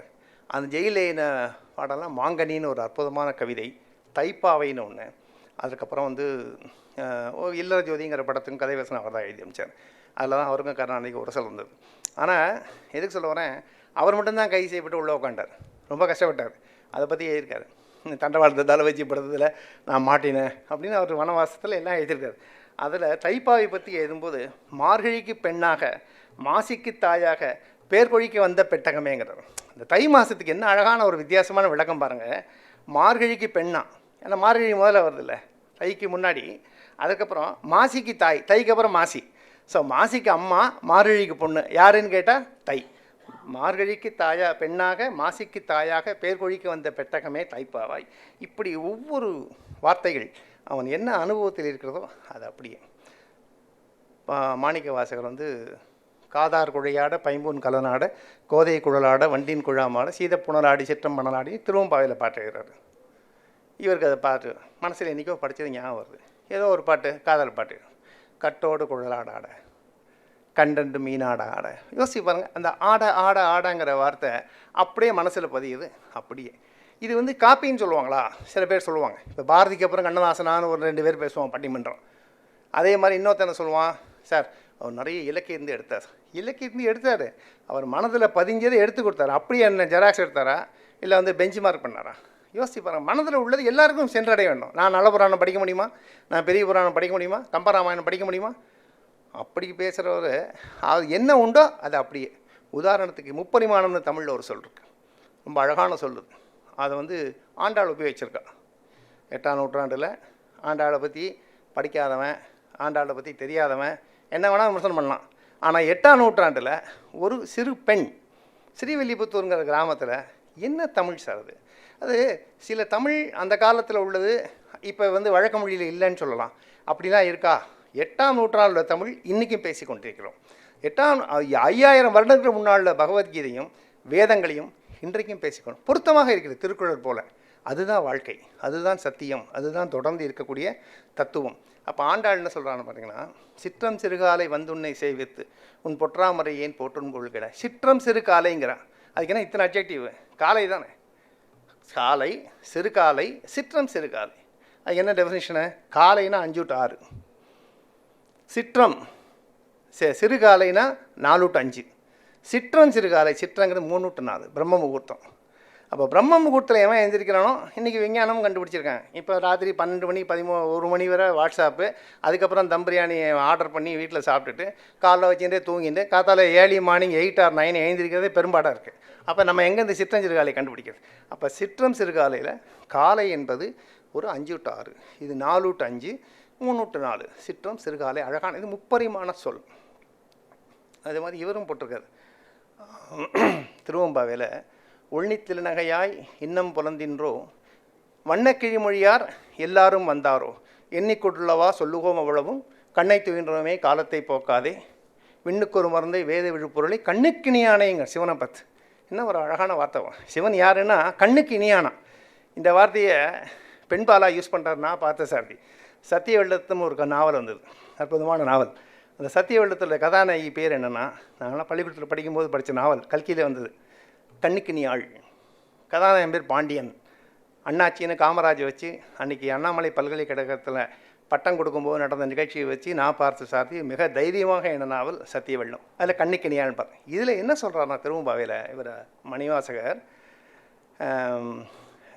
இந்த பாட்டில் கண்ணுக்கினியாளை, அதுக்கு முன்னாடி வந்து சொன்னேன் ஒள்ளித்திலகையாய் இன்னம் பிறந்துட்டோம் வண்ணக்கிளி மொழியாள். அது முப்பரிமாண மொழி அழகு. அது கிளிமொழியாக இருந்தால் அழகு, அது வண்ணக்கிளினா இன்னும் அழகாக இருக்கும். அந்த வார்த்தையை யூஸ் பண்ணுறான். பாரதி என்ன பண்ணுறான்? அவன் உடனே பார்க்குறான். அவன் என்ன பண்ண முடியும்? அவன் யோசிக்கிறான். பேசும் பொற்சித்திரமே, சித்திரம் அழகு, பொற்சித்திரமாக இருந்தால் மிக அழகு. என்ன அது பேசுகின்ற பொற்சித்திரமாக இன்னும் அழகு. எவ்வளோ அழகு பாருங்கள். அந்த வார்த்தை இப்படிலாம் வருது. இது ஒன்று ஆண்டாள மணிவாசகர் காப்பி அடித்தார், மணிவாசகர் பாரதி காப்பி அடித்தாங்க. வார்த்தைகள் தமிழில் விளையாடுறதை அவன் எடுத்து போட்டுக்கிறான். இவங்கள்லாம் இலக்கியத்தில் பாடல்களே எழுதிட்டாங்க. கண்ணதாசன் 3 நிமிஷம் பாட்டு, சினிமா பாட்டு. நெஞ்சிருக்கும் மறைங்கிற பாட்டு. பூ முடித்தாள் இந்த பூங்குழலி புது சீர் பெறுவார் வண்ணத்தேன் அருவி. அருவி அழகு, தேனருவி இன்னும் அழகு. அது வண்ணத்தோடு இருந்தால் இன்றைக்கி ஹோட்டலில் எங்கெல்லாமோ பார்க்குறோமே, இதெல்லாம் ஆர்டிஃபிஷியல் ஊற்றெல்லாம் வச்சுருக்காங்களே ஃபவுண்டைன். அப்போ வண்ணத்தேன் அருவிங்கிற வார்த்தையை ஒரு 3 நிமிஷம் சினிமா பாட்டில் சர்வசாதாரணமாக கொண்டு வந்திருக்காங்க கண்ணதாசன். இப்படி தமிழை வளர்த்தவன் கண்ணதாசன். கம்பன் மீது பயங்கர தாக்கம். அது ஒரு வித்தியாசமான கதை. கம்பன் லாய்க்கு கிடையாது, அதனால் கம்ப ராமாயணத்தை எரிக்கணும் அப்படின்னு அண்ணாதுரை சொன்னார். அந்த காலத்தில் கம்ப ராமாயணத்தை எரிச்சிருக்காங்க, எல்லா இடமும் எரிச்சிருக்காங்க. ராபி சேது பிள்ளை ஒருபுறம், அண்ணாதுரை ஒருபுறம் கம்பராமாயணம் டிஸ்கஷன் நடந்திருக்கு. கம்பராமாயணம் தேவையா தேவையில்லையா, அது வந்து நல்லதை சொல்லிக்கிறதா அல்லது கெட்டதை சொல்லிக்கிறதான்னு சொல்லிட்டு ராபி சேது பிள்ளை அண்ணாதுரை 2 பக்கமும் பட்டிமன்றமாக நடந்து எங்கிட்ட புத்தகமே இருக்கிறது, வாங்கி வச்சுருக்கேன். அப்போ வந்து அந்த காலத்தில் கம்பராமாயணம் கூடாது, தீயிட்டு கொளுத்திடும் அப்படின்னு அதுக்கு ஒரு போராட்டம். முன்னாடி போய் எரிச்சவங்களாம் கண்ணதாசனை கூப்பிட்டு, நீ தான் நல்லா பேசுவ, நீ வந்து கம்பராமாயணத்தில் உள்ள எங்கெல்லாம் அதிகமாக காதல் சுவை இருக்கிறதோ, எங்கெல்லாம் தேவையில்லை, அதை பூரா மக்களுக்கு எடுத்து சொல்லி இந்த கம்பராமாயணம் தேவையில்லை, இதை போய் வீட்டில் சுந்தரகாண்டனை வச்சு கும்பிட்டுருக்கான் பண்ணிட்டு. கம்பரசம்னு ஒரு புத்தகம் என்ன அண்ணாதுரை இன்னமும் இருக்குது. அதில் இதை மாதிரி உள்ள காதல் சுவை உள்ள பாடலை எழுதி போட்டு இதெல்லாம் கும்பிடணுமா அப்படின்னு கண்ணதாசனும் படிக்க ஆரம்பித்தார் கம்பராமாயணத்தை. ஆரம்பிக்க அண்ணாதுரை வந்து கேட்குறாரு, 1 மாதம் ஆச்சையா, படிச்சியா, என்ன பண்ண? படிச்சிட்டேன். என்ன எழுத போகிற? ஐயோ கம்பன்ட்டுன்னு என்னால் எழுந்திரிச்சு வரவே முடியல, இப்படி ஒரு விருத்தமா, இப்படி ஒரு சந்தமா, கம்பன் என்னை கொள்ளை கொண்டு விட்டான். நான் கம்மனை பற்றி தவறாயதுக்கு தயாராக இல்லை. என் பாடல்களில் கம்மன் இருப்பான், அந்த அளவுக்கு மாறிட்டேன்னு சொல்லி அண்ணாத்தனையும் ரொம்ப கௌரவமான மனிதர், நேர்மையான மனிதர். அவர் சரி விட்டுடு. அப்படி கண்ணதாசன் கற்றுன்றது தான் கம்பராமாயணம். ஒரு சின்ன வரி, இவ்வண்ணம் நிகழ்ந்த வண்ணம் எல்லாருக்கும் தெரியும். இவ்வண்ணம் நிகழ்ந்த வண்ணம் இனி இந்த உலகுக்கெல்லாம் உய்வண்ணம் அன்றி மற்றோர் துயர்வண்ணம் உருவதுண்டோ, மைவண்ணத்து அரக்கி போரில் மழை வண்ணத்து அண்ணலே உன் கைவண்ணம் அங்கு கண்டேன் கால்வண்ணம் இங்கே கண்டேன். தாடகை வதத்தையும் அகலிகை காலால் கல்லை மிதித்த உடனே அகலிகை எந்திரிச்சிடுறா, ராமருடைய கால் பட்ட உடனே கையால் தாடகையை வில்லு கொடுத்து கொண்டு விடுறார். இது ரெண்டையும் வச்சு கைவண்ணம் அங்கே கண்டேன் கால்வண்ணம் இங்கே கண்டேன்னு கம்பன் பாட்டை எழுதுறான். இதை காதில் வாங்கிக்கிறாங்க அண்ணாசன். பால் வண்ணம் பருவம் கண்டு வேல் வண்ணம் விழிகள் கண்டு மான் வண்ணம் நான் கண்டு வாடுகிறேன், கண் வண்ணம் அங்கே கண்டேன் கைவண்ணம் இங்கே கண்டேன், பெண் வண்ணம் நோய் கண்டு வாடுகிறேன். பாட்டு பாருங்கள். திரும்பி நான் சொல்கிறேன், 3 நிமிஷம் 3.5 நிமிஷத்தில் 5 நிமிஷத்தில் ஒரு இலக்கியத்தை கொண்டு வரான்னா யோசிங்க, எத்தனை கரெக்ஷன் இருக்கும். நம்ம ஒரு 2 வரி நன்றியுரை பேசுறதுக்குள்ளே எத்தனை டிராஃப்ட்டு யோசிங்க. யோசிச்சு பாருங்கள் சார். அப்போ அவன் எப்படி சார் வருது? குற்றால அறிவு மாதிரி கொட்டுறான். இன்னொரு இடத்துல ராமன் நல்ல கருப்பு தான். ராமனை வந்து கருப்பாக இருக்கிற நாயகன் தான் சொல்கிறான். வெய்யோன் ஒளி தன் மேனியின் விதி சோதியின் மறைய பொய்யோ எனும் இளையானோடும் போனான். பொய்யோன இடையே இல்லையா, இடை இருக்கான்னு நடையா இது நடையா, நாடகம் என்றோ நடக்குது, இடையா அது இடையா, இல்லாதது போல் இருக்குன்னு கண்ணாசன் பின்னாடி பாட்டே இருக்கான். இடை என்பது இல்லாமல் இருப்பது தான் இடை என்பது. இடை அழகு, பெண்ணுடைய அழகை பற்றி சொல்லும்போது அப்போ இவன் பொய்யோ எனும் இடையாளம். இடைங்கிறதே பொய்யான். அவள் உடம்பு மெய்யே, இல்லையே இல்லாது என்னதுன்னா உடம்புல எதிராக பொய்னா இடை இல்லைங்கிறது. என்ன அழகாக தமிழ் கொண்டு வந்திருக்காம. இந்த தமிழை ரசிக்க மாட்டாமா சார்? சீரியலை பார்த்துக்கிட்டு வாட்ஸ்ஆப்பை பார்த்துக்கிட்டு தமிழே ரசிக்காமல் இருக்காங்களேன்னா வருத்தமாக இருக்கேன். அப்போ பொய்யோ எனும் இடையாளோடு இளையானோடு போனேன். இளையான் அந்த இடையோடு இளையானுங்கிற சொன்னதுக்காக இளையான் லக்ஷ்மணன் அவர் வார்த்தை போட்டார். அதுக்கப்புறம் சொல்கிறாரு கம்பன், மையோ மரகதமோ கருப்பு, மேக்சிமம் பிளாக், அதான் அற்ற பிளாக்ங்கிறவன். அவன் மையோ மரகதமோ மறிகடலோ மழை முகிலோ ஐயோ இவன் வடிவு ஓர் அழியா அழகுடையோன். கம்பனுக்கு வார்த்தை தெரியல. மையோன்ட்டான், மரகதமோன்ட்டான், மறிகடலோன்ட்டான், மழை முகிலோன்ட்டான். அடுத்த வார்த்தை என்னடா சொல்கிறது? நம்ம சொல்லலாம்ல, சூப்பர் ஃபீல்டா மாப்பிள்ள ஐயோ அப்படி. ஒரு பொண்ணை பார்த்தா நான் மாப்பிள்ள அழகுடா ஐயோ தாங்க முடியாதுடா. 4வது ஃபைனல் ஓவரு, ஒரு பால் தான் இருக்குது, 4 அடிச்சாகணும், 4 அடிச்சாகணும். எப்படா அடிக்க போகிறான் மாப்பிள்ள, எப்படா அடிக்க போகிறான்? அவன் அடிக்கிறவன்ட்டு நம்ம டென்ஷனாக உட்காந்துருக்கோம். நகத்தை கடிச்சு என்ன பண்ணுறது ஏது பண்ணுறது, வீட்டில் எதுவும் பேசாது. எனக்கு அப்புறம் சாப்பாடு. அந்த ஒரு பால் என்ன ஆகுதுன்னு பாரு. அடிச்சு ஐயோ கொன்னுட்டான்டா. இந்த மாதிரி பேசுகிற வார்த்தையை கம்பராமாயணத்தில் கம்பன் தான் எழுத முடியும். எழுத பாருங்க, ஐயோ இவன் வடிவு கண்டு ஒரு அழியா அழகுடையான். இதை கண்ணதாசன் காதில் வாங்கியிருக்கான். யோசிச்சு போனான். என்றைக்கோ கேட்டான், என்றைக்கோ படிச்சுட்டான். இன்னொரு படம், ஒரு காதல் பாட்டு, அதில் காதலில் கொண்டு வரான் பாருங்கள். மூடி கிடந்த இமை இரண்டும் பார்ப்பார் என்றது, முந்தானை காற்றில் ஆடி வா வா என்றது. இதெல்லாம் நீங்கள் வெறும்னா படிக்கக்கூடாது. கண்ணு முன்னாடி முன்னாள் காதலி, இன்னாள் காதலி, மனைவி யாராவது ஞாபகத்துக்கு வரணும். அப்போ தான் உங்களுக்கு அதை ரசிக்க முடியும். நீங்கள் வெறும் புஸ்தகத்தில் படித்தீங்கன்னா உங்களுக்கு ஞாபகம் வராது. என்ன மூடி திறந்த இமை இரண்டும் பார்ப்பார் என்றது. அப்படி கண் இப்போ நானும் வெட்கம்லாம் காணும் பெண்களுக்கு. ஏன்னா மேக்கப் போயிட்டு வந்தது, எல்லாம் பியூட்டி பார்லர் போயிட்டு வரதுனால ஒன்றும் தெரியல. அப்போ அந்த காலத்தில் பார்த்தீங்கன்னா கண் இப்படிங்கும். அப்போ மூடி கிடந்த இரண்டும் பார்ப்பன், முந்தானை காட்டில் வாவாங்கிறதான். சுடிதார்லாம் போடல, முந்தானை காட்டில் வந்து வாவா என்றது. அதுக்கப்புறம் அன்னக்கொடி நடை முன்னும் பின்னும் ஐயோ ஐயோ என்றது. டிஎம்எஸ் பாடுவார் அந்த பாட்டு, கேவி மகாதேவன் இசையில். அன்னக்கொடி நடை முன்னும் பின்னும் ஐயோ ஐயோ என்றது. அவன் நடந்து போகும்போது இவனுக்கு இடையே இல்லையே, விழுந்துருவாளோ, கீழே விழுந்துருவாளோ, ஐயோ ஐயோ நீ அடிச்சுக்கிறானா. அந்த வரியை எப்படி காதல் பாட்டில் கொண்டு வரான் பாருங்கள். வண்ணக்கொடியில் கண்ணில் விழுவது, வண்ணக்கொடியிடையே கண்ணில் விழுவது மெய்யோ பொய்யோ என்று சொன்னது. அப்போ அவளுடைய கொடியிடை இருக்க, வண்ண கொடியிடை கண்ணில் விழுவது பார்க்கலாம். ஆனால் அந்த மெய்யா பொய்யா நடக்கிறதுனால இடை இருக்கும், ஆனால் உண்மையிலே இடை இல்லையே, அந்த சந்தேகம் தான் இருக்குது. இந்த 4 வரியில் கம்பன் எப்படி அங்கே பொய்யோ எனும் இடையாளோடு சொல்கிறானோ, அதை இவன் கண்ணில் விழுவது மெய்யோ பொய்யோ இடை. இன்னும் ஒரு பாருங்கள், கம்பனுடைய தாக்கம் அவனுக்கு எப்படி ஏற்பட்டிருக்கு. நிறைய பாடல்கள் சொல்லலாம். இன்னொரு பாட்டு வந்து நதி வெள்ளம் காய்ந்து விட்டால் நதி செய்த குற்றம் இல்லை, விதி செய்த குற்றமன்றி வேறு ஏதமான நல்லவருக்கு நம்ம பாட்டு. அது வந்து லக்ஷ்மணனை பார்த்து ராமன் சொல்கிறது தான். நதியின் பிழை என்று நறும்புணல் இல்லாதனால தான் குற்றம்னு ஒரு வரி எழுதுவார். இதை காதில் வாங்கிட்டு பாட்டு எழுதுறான். அண்ணாதுரையவே ஒருத்தர் போய் சொன்னாராம், ஒருத்தர் போய் சந்தித்து ஒரு மாணவன், நான் தமிழ் இலக்கியம் கற்றுக்கொள்ள வேண்டும், எனக்கு ரொம்ப ஆசை, என்ன படிக்கலாம் அப்படின்னா, கம்பராமாயணம் படி. அண்ணா எங்கே பார்த்தாலும் கம்பராமாயணம் கூடாதுங்கிறீங்க, கம்பராமாயணத்தை எரிக்கிறீங்க, நீ அரசியல் போறியா இலக்கிய போறியா? அண்ணாவுடைய பதில் யோசிங்க. இதெல்லாம் தமிழ் தலைமுறை பழைய புத்தகங்கள் படித்து என்ன ஏதுங்கிறத கேட்கணும். கம்பனை பற்றி நான் சொல்லும்போது சொன்னேன் இல்லையா, ஆலைவாய் கரும்பினில் தேனும் அரிதலை பாலை தேனும் என்று சொல்கிறான். அதான் தேனுக்கு என்ன அழகுன்னு கேட்டிங்கன்னா, அவ்வளவு உயர்மான இடத்திலிருந்து வருவதால் அது. இந்த வண்ணம்ங்கிறது புதுசு இல்லை. பாரதிதாசனை பற்றியே விளையாட்டாக சொல்லுவாங்க. ஒரு வீட்டுக்கு சாப்பிட போனாராம், கிரகப்பிரவேசத்தை கூப்பிட்டாங்களாம் பாண்டிச்சேரியில். எனக்கு அந்த பாடல் ஞாபகம் இல்லை, அந்த வரிகள் மட்டும் சொல்கிறேன். அவர் வாசல் பொதுவாக கிரகப்பிரவேசனைக்கு வாசலில் திருஷ்டிக்கு இந்த பூஷணிக்காய் தடியங்காய் தானே மாட்டியிருப்பா, அந்த பூஷணிக்காய் மாட்டியிருக்கான். அப்போ அவர் உள்ளே போகிறாரு, பூஷணிக்காய் மாட்டியிருக்கு. உள்ளே போனே சாப்பிட உட்காருங்க, பாரதிதாசன் சாப்பிட உட்காண்டோடனே சாதம் போட்டாச்சு. அப்புறம் பார்த்தா பூஷணிக்காய் சாம்பார் சாப்பிட்டேன். ஆனால் பூஷணிக்காய் கூட்டு, பூஷணிக்காய் அல்வா, எல்லாமே பூஷணிக்காய். அவனே பார்த்தாரான், காய் வண்ணம் வாசலில் கண்டேன், கைவண்ணம் இலையிலே கண்டேன், காய் வண்ணம் இங்கே கண்டேன் அப்படின்னாரான். அப்போ இப்படி என்ன அழகாக அப்படி வண்ணம் சொன்னீங்கன்னா எல்லாம் கம்பனை படித்த தாக்கம் தாண்டான்னு பாரதிதாசன் சொல்லியிருக்காரு. அதனால தான் அவர் பின்னாடி கண்ணதாசன் சொல்லுவார், நாத்திகை சிறையை நம்பாமல் இருந்தால் பாரதிதாசனுக்கே ஒரு மிகப்பெரிய உயரிய அங்கீகாரம் கிடைத்திருக்கும். ஒரு குறிப்பிட்டவருக்குன்னு சொல்லி போய் அவங்களும் கடைசியில் கை விட்டாங்க. அதான் உண்மை. பாரதிதாசன் கடைசியில் ரொம்ப கஷ்டப்பட்டார்.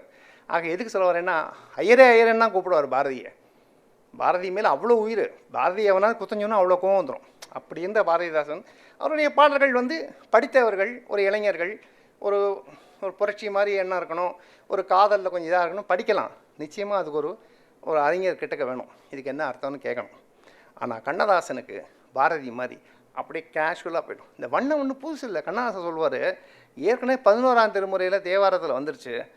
சிவனை பற்றி எழுதும்போது, பொன்வண்ணம் எவ்வண்ணம் அவ்வண்ணம் மேனி பொலிந்திலங்கும், மின்வண்ணம் எவ்வண்ணம் அவ்வண்ணம் வீழ்சடை வெள்ளி குன்றம், தன்வண்ணம் எவ்வண்ணம் அவ்வண்ணம் மால்விடை தன்னை கண்ட, என் வண்ணம் எவ்வண்ணம் அவ்வண்ணம் ஆகிய ஈசனுக்கே. இப்படிலாம் தமிழில் இருக்கிறத தாண்டா நான் எடுத்து எழுதுகிறேன், நான் ஒன்றும் புதுசாக எழுதுகிறேன் அப்படின்னு பாட்டு 6ஆம் திருமுறை அதெல்லாம் பேசுகிறார். அவருடைய அழகு. தனிப்பாடல்கள் படிக்கணும், கவிதைகள் தொகுதிகள் இருக்குது, 5, 6 இருக்குது. சொன்ன மாதிரி குமுதத்தில் அந்த காலம் இருக்குது. வானதி திருநாவுக்கரசு மகன் வந்திருக்கார் இந்த நேரத்தில். பாராட்ட வேண்டிய அம்சம் என்ன கேட்டால், கண்ணதாசனுடைய அத்தனை பாடல்கள், கவிதை தொகுதிகள், கட்டுரைகள், அர்த்தமுள்ள இந்த முதம் அத்தனையை உலகிற்கு அறிமுகப்படுத்தி கண்ணதாசனை உயர்த்தி காட்டியவர்கள் வானதி பதிப்பகம். அவருக்கு நிச்சயமாக ஒரு கைத்தட்டு. இன்னொன்று, கண்ணதாசன் இல்லை என்றால் பல உண்மைகள் வெளியே வந்திருக்காது. அவர் அந்த கட்சியிலிருந்து வெளியில் வந்ததுக்கப்புறம் தான் பல உண்மைகள் மக்களுக்கு தெரிந்தது.